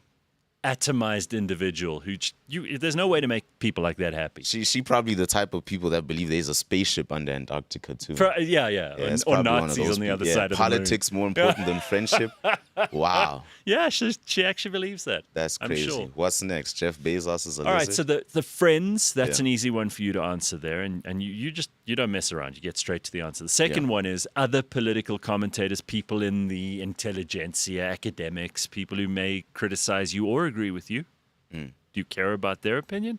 No, not at all. You know, when you get into YouTube and all these things, the last thing you need to care about is people's feelings. And what you notice about all these successful individuals, they barely care. Yeah. You know, and my mom used to say, "How do you do this? You just don't care." and I used to say, well, mom, who's your favorite celebrity when you were my age? She said, "Well, I always liked Mr. T." Oh, yeah. And I said, "Don't you think Mr. T had haters?" She's like, "For sure. Everybody's got haters." And I'm like, so think about someone as big as Mr. T. Think about the fan base he had. I pity the fool. Yeah, exactly. Now think about the actual fools who didn't like him. Right. Much bigger than the people who don't like me. Right? I'm just a dude with about 60K subscribers on YouTube. I can't even be mentioned in the same breath as that guy. And yet he didn't seem fazed by any of it. Right. So if someone like him didn't seem fazed by it, why should I be? And that's the thing about being successful. You can't be putting yourself in a position where you're like, oh, what if I try this business idea? My friends are going to think I'm cringe. Right. Well, then you might as well just stay in the same position you're in your entire life. You know, if you must have an awful lot of money if you're going to start caring about what people think.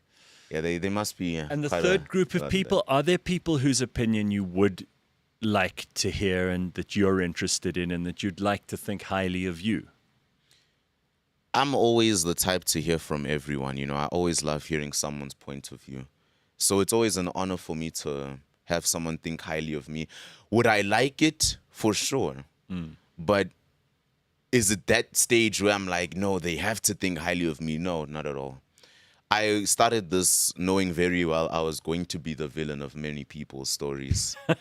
Yeah, I got into this knowing I was going to be the bad guy. So I was more than prepared for it. I didn't come in here not knowing what it was going to be like. The entertainment industry can be very cruel. Yeah. It's shown, we were raised to believe you must always do your best to be kind to everyone. But time and time again, the industry has proven to us The opposite. by showing many examples that, you know, they can make you the villain, even if you didn't want to be. Are politicians themselves starting to take notice? I know that you've done a couple of interviews. You moderated a panel here for us the other day on the Truth Report between two Afrikaners. I mean, it's so great that you have as the objective facilitator in this conversation between Kali Kriel and Willem Petzer. Yeah, that you was got hard. Sama Sambit sitting in center stage position. Yeah, that I was love awesome. it because it's Thanks, man. it's bound to be, for people who can't think outside of the box, it's bound to be a little bit of a mind fuck, right? They watch this and they're like, how's this going to happen? Yeah. So are the politicians starting to notice? Yeah, you know, surprisingly, a lot of these big names are noticing young people are caring now. right? So when I appeared on a show called States of the Nation, the host of that show, Mike Sham, said, what I've noticed is what you did, Summer, when you started making content, you kind of made an avalanche effect, but a good avalanche effect, because now what you've done is you've improved the confidence of other youthful people, Yep. you know, even from your community, and they started speaking out, and politics became cool again, right? It's cool now for a young person to talk about politics, even if it makes no sense. But, you know, because you do get some of the ones that just take the shortcuts because they want the bag. But we'll get into this in a second. Sure. There is a lot of apathy. Yeah. I mean, young people, record low turnout in the last election. Most young people in South Africa disaffected by politics. They look at it and they go, well, it doesn't really affect me on a day-to-day basis. I mean, they might be right, they might be wrong. But they're more interested in other things than For in sure. politics. So, For sure. so do you feel like you're sometimes battling against the tide to get young people interested in this stuff? And what do you think the key is to bringing them back in? Well, I wouldn't lie to you. I'd be lying to you if I said, you know, it didn't feel like I was battling some invisible fight. Because, you know, young people are raised to think, yeah, you don't get to talk about politics until you're 55 and have experience in this job. And so when I true. started doing it, they said, we can do it too. Well, let's give it a shot.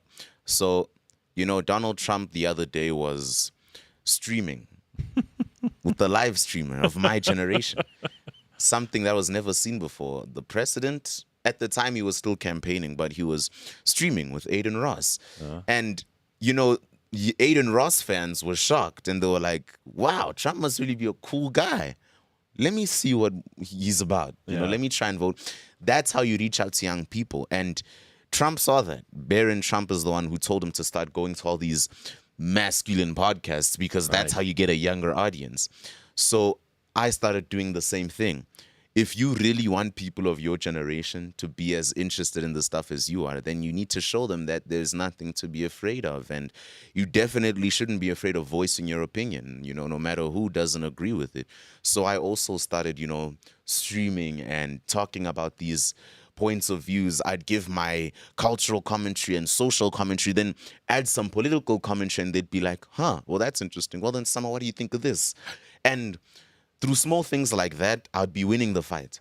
You'd be getting more young people interested in a sector they were taught to not talk about because of where they're. Well, I mean, I watch a lot of your stuff because for me it also helps to summarize, because there's a lot of news and we can't all pay attention to every part of the Madlanga Commission, for example.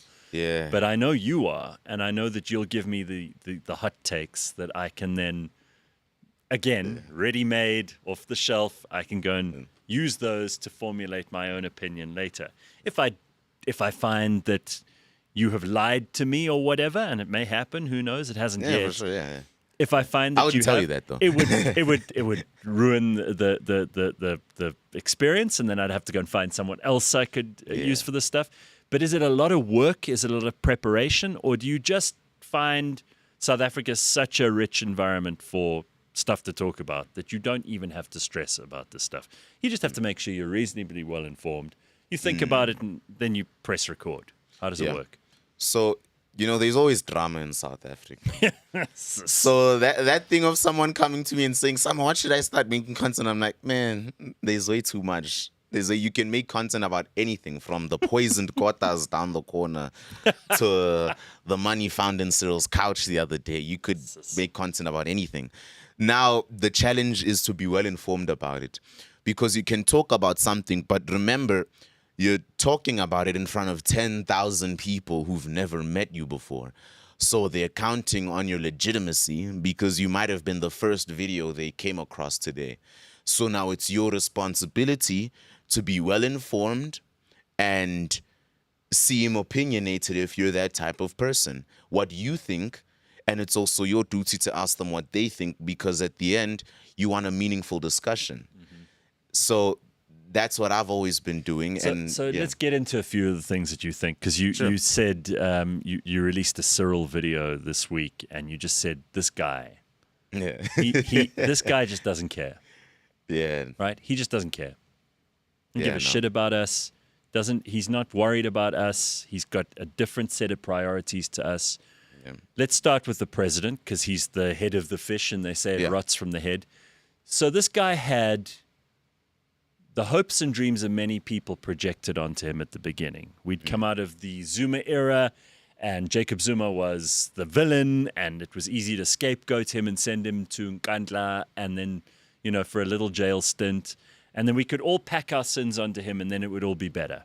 Yeah. And I think Cyril was maybe the one who believed that the most. Yeah. Then he comes in, and everybody's like, pray for Cyril. Do you remember that shit? Yeah.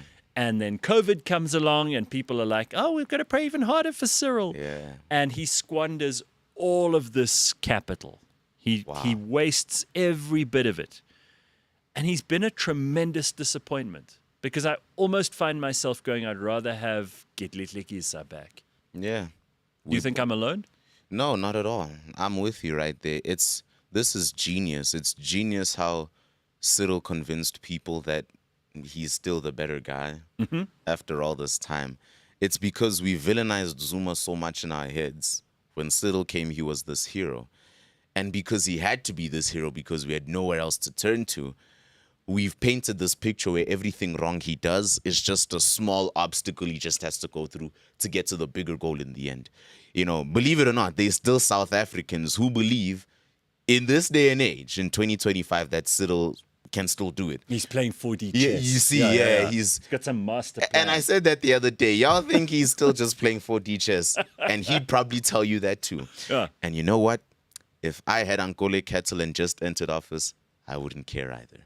No, but he's got so much. So there's always been the argument that, politicians, in order to be great politicians, public servants, they need to have made their money before.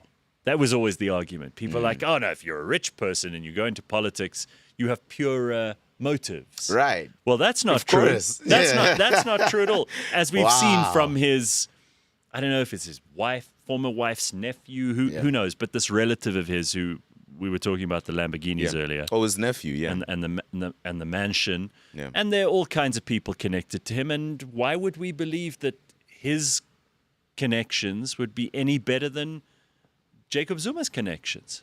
Yeah. I mean, they both used to steal, but the thing with Zuma is he'd steal and then give some back.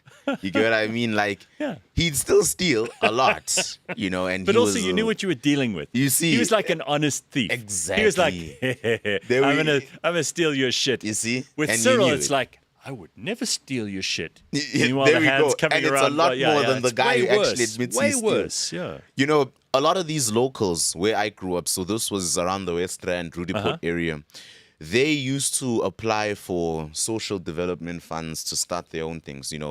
There was this one person in the neighborhood who started this institution that would supply the poor girls with sanitary pads.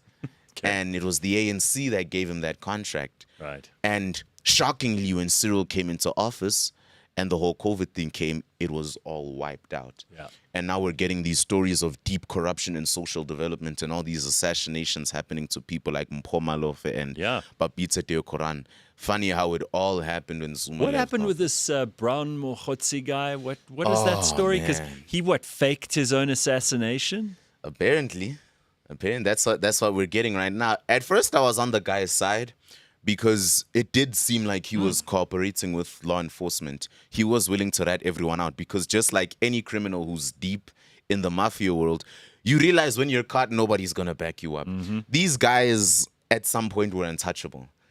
Kat Matlala realized the moment he was in that cell, nobody was rooting for him. Yep. There was a stage this man thought he'd never smell a jail cell. He'd never smell that rotten sink. But now he does, and he's realized, okay, bugger, I've been paying these people with R1 million worth a month, and they still don't cover for me. I'm going to start snitching. And then the 2-hour recording comes out. The same thing with Brown Mohotsi. He's realized they're onto him, and nobody's rooting for him. There's no 20 missed calls from Becky Clearly saying, hey, man, they're coming to your house tonight. You got to get out of there. No, none of that. They just came and they started questioning him. So Now he's reached that stage where he's realized, okay, now I need to start facing the fish or the piranhas will come at me. And he was almost taken out for it, allegedly. Yeah. You know, he was just driving the other day, but according to a witness, the man pulls up in some very old Chevrolet, funny for a mafia boss, and he comes out of it, takes his gun out and starts shooting at the car. You'd think this man didn't take his medical supplements for the afternoon. And then after he shoots the car, he gets in another one and then he drives away. And it was a rental car or Dude, something? Yeah. It's the all very story goes fishy. even deeper. It's so fishy. All fishy, not an ounce of blood. What do you? I want to get through a few of these things before we have to wrap up the show. But what do you think of Gwanazi and the fact that there are so many people who are pinning their hopes on him, that he's going to help clean up the police? And I mean, I don't think there's any Jesus in politics, right? So there's no one who's pure and decent and good.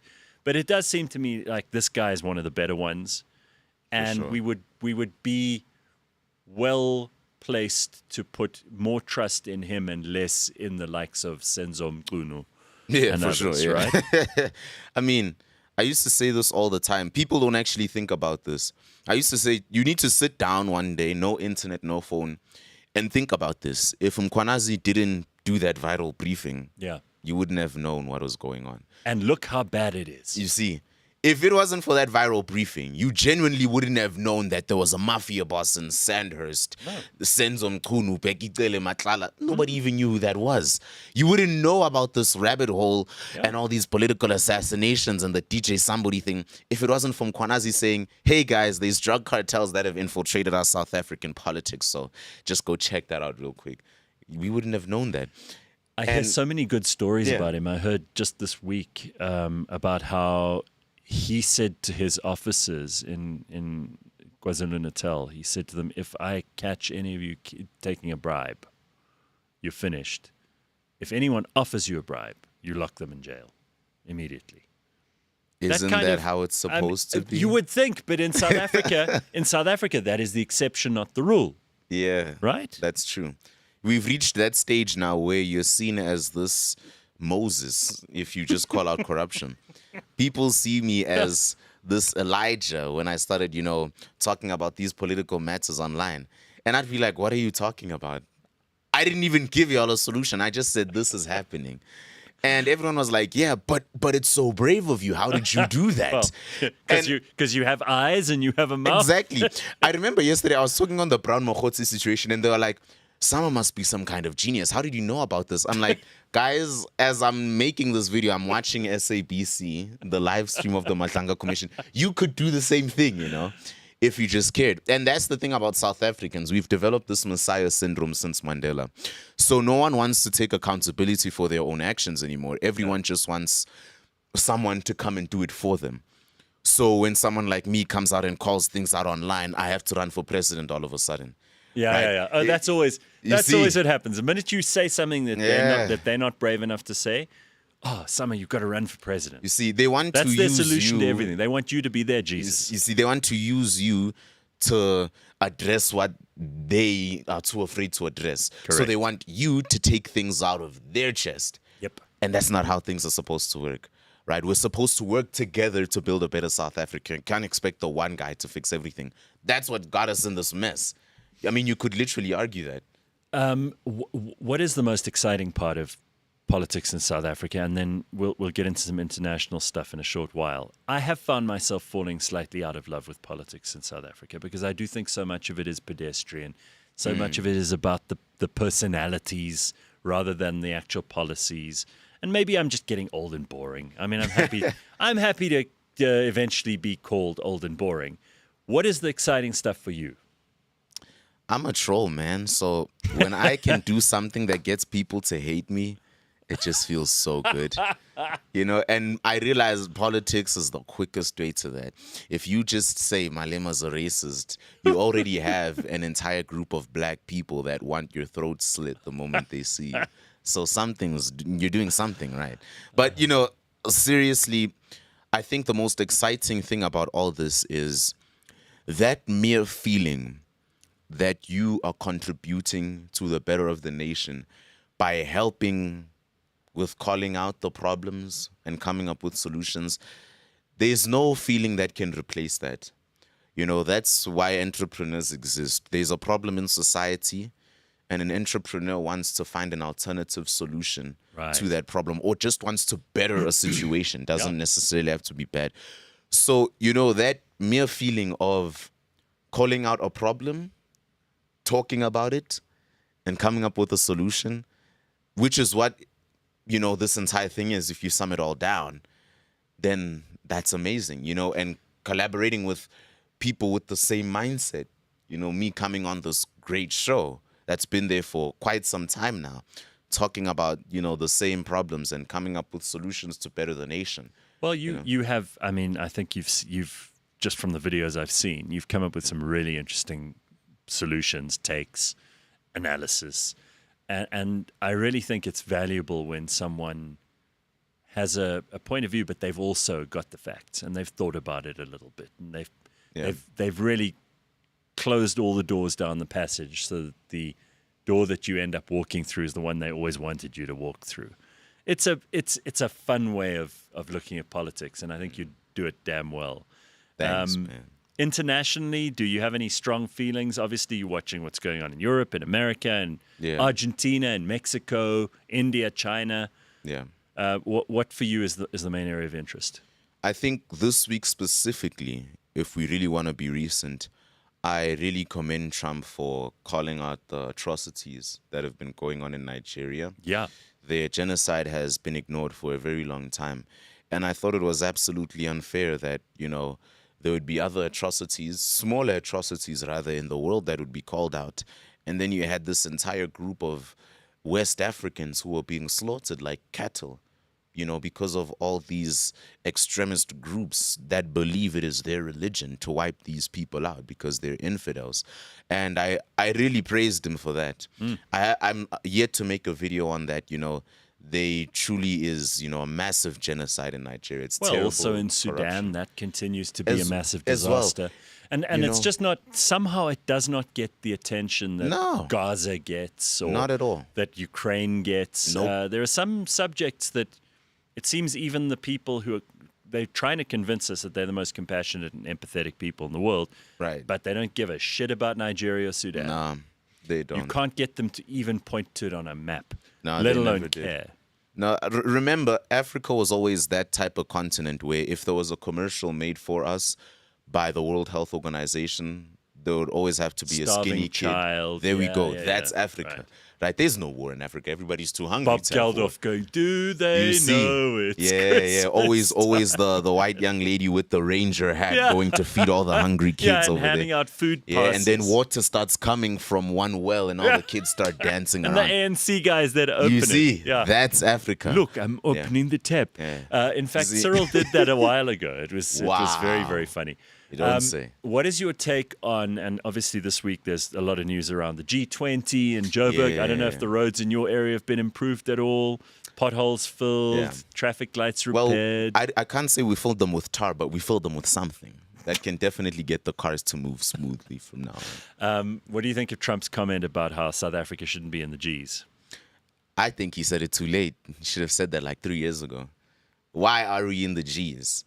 We talk about being this pro-capitalist nation that wants the better for everyone. Then we have the farmer murders. We have the land expropriation. We've got the GBV. Is And that what we've got a government that is basically still in love with socialist ideas, Exactly. which And- have been experimented with and have failed everywhere they've tried, but they want to do it again.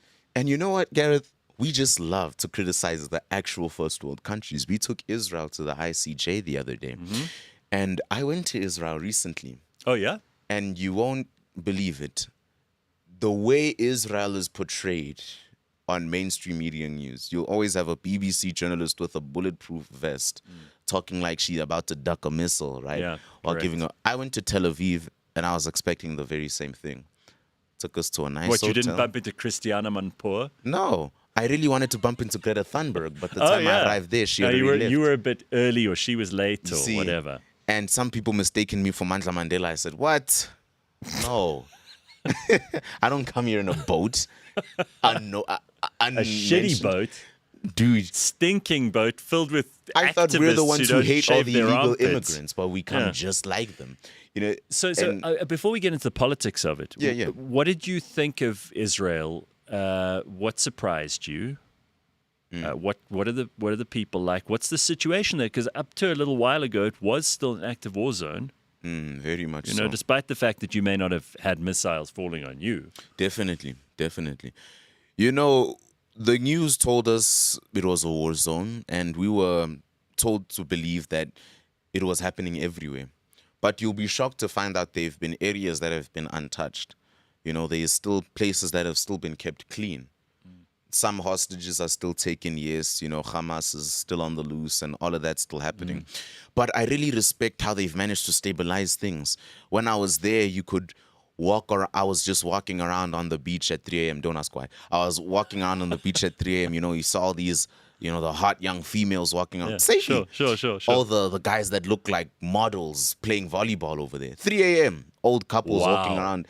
You can never do that in Johannesburg. Hell And no. that's where we're having the G20 summit. That says a lot, you know. And I looked at all this happening and I was like, wow, because you won't believe it. The concept they follow there is, why would you want to commit a crime against your own people, right? They have this strong sense of community. Why would you steal from your neighbor? Why would you steal from your own blood, right? Instead of hiring them.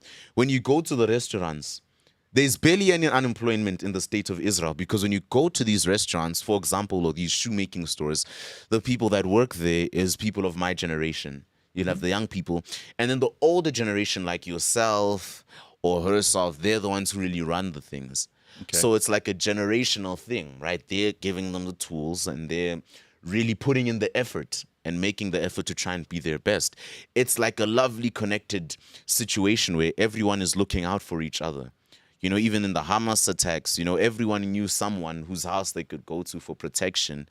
And you just see the sense of community. When I was walking the other day, there was this one Hebrew guy and he was like, hey, you're from South Africa, right? Oh, wow. Because I think I had something that had the South African flag on. And I was like, yeah. And he's like, yeah, I know. Your country doesn't really like us, huh? I'm like, yeah, but don't worry. I'm not here to improve any of that. I'm just here to see what's going on and give my own opinion. And he's like, yeah, please enjoy. And you'd just be walking around and everyone would be like, hey, hi, welcome to Israel. Oh, thank you. You know, it's a very sweet sense of community. We went to all the organic farms. Remember, Gareth, these people came to a deserted land. Yeah, you couldn't grow shit there. And somehow managed to come up with some of the most advanced growing technology systems in the world today. That's what happens when you come together and you realize no one's coming to save you, and you realize you're doing this not only for you but for your children as well. You know, that's what made the state of Israel such a proud state that is willing to defend themselves at any situation. And I got to see both sides of the story. I interviewed the ambassadors. I even interviewed the local Arab teacher walking down the street, you know, and what she thought and what the other side thought. And in the end, what I came up with is, despite what's happening, this is still a very safe country that cares very much for its people. So the difference between Israel and South Africa, you can see it. The roads are clean. The government actually gives a sandwich about their people. Here, not so much, right? Here, they just care if there's money to be laundered in Tembisa Hospital. But that side, their public hospitals are some of the best in the world. You'd think it's a private hospital. All the doctors so happy to see you all smiling. This side, they look exhausted because they just had 100 people admitted before you. There's just that huge difference. And that's what I really saw when I went there. You know, a bitter nation wants you to believe the enemy nation is worse than they are. South Africa and the ANC are very good at using emotional blackmail. Oh, you think we're bad? You should check out Israel. Yeah. Okay, I will check out Israel. We went there, and it was better than what was going on here. They are the ones with the war, but we're the ones with worse murder rates. Explain that to a kid. They're the ones with the war, but there's more people dying here. More women die in a week here than the amount of women that were killed in the Hamas attacks there. so who's the worst nation again? Oh, is it Israel? Okay, why? Because the news says it. All right, and I took down a lot of notes on it. A lot of content is yet to be made. I didn't even touch foot in Johannesburg again, and there were already people making videos about how, you see, I knew Sambit was a Mossad agent. In case you didn't know it, Sam is actually a Hebrew name. Dude, it's crazy, but it's kind of fun at the same time. Dude, I love what you're doing. I think it's really powerful. You are you're blazing a trail. Your Thanks, content is great. If you want to get a really hot take on what's going on in the news, follow this man. He will fill your day with lots of laughter and plenty of information, and it is worth paying attention to him. Also, he is on the Truth Report, which you can find on social media. They just went over 100,000 subscribers this week, which is very, very good news. And no doubt you'll be there soon as well in your own capacity. For sure. Which is terrific. And Summer, thank you. Thanks, man. Thank you to Sibu Kotelo and to Ben and to Leigh-Ann and to Hanan and to you, most especially to you. And we will see you next Friday. Have an awesome weekend, everybody. Ciao. It's the corrupt politician deluxe action figure with a belly to match his appetite and a voice chip that says his favorite stall tactic. Comes with a couch stuffed with cash and a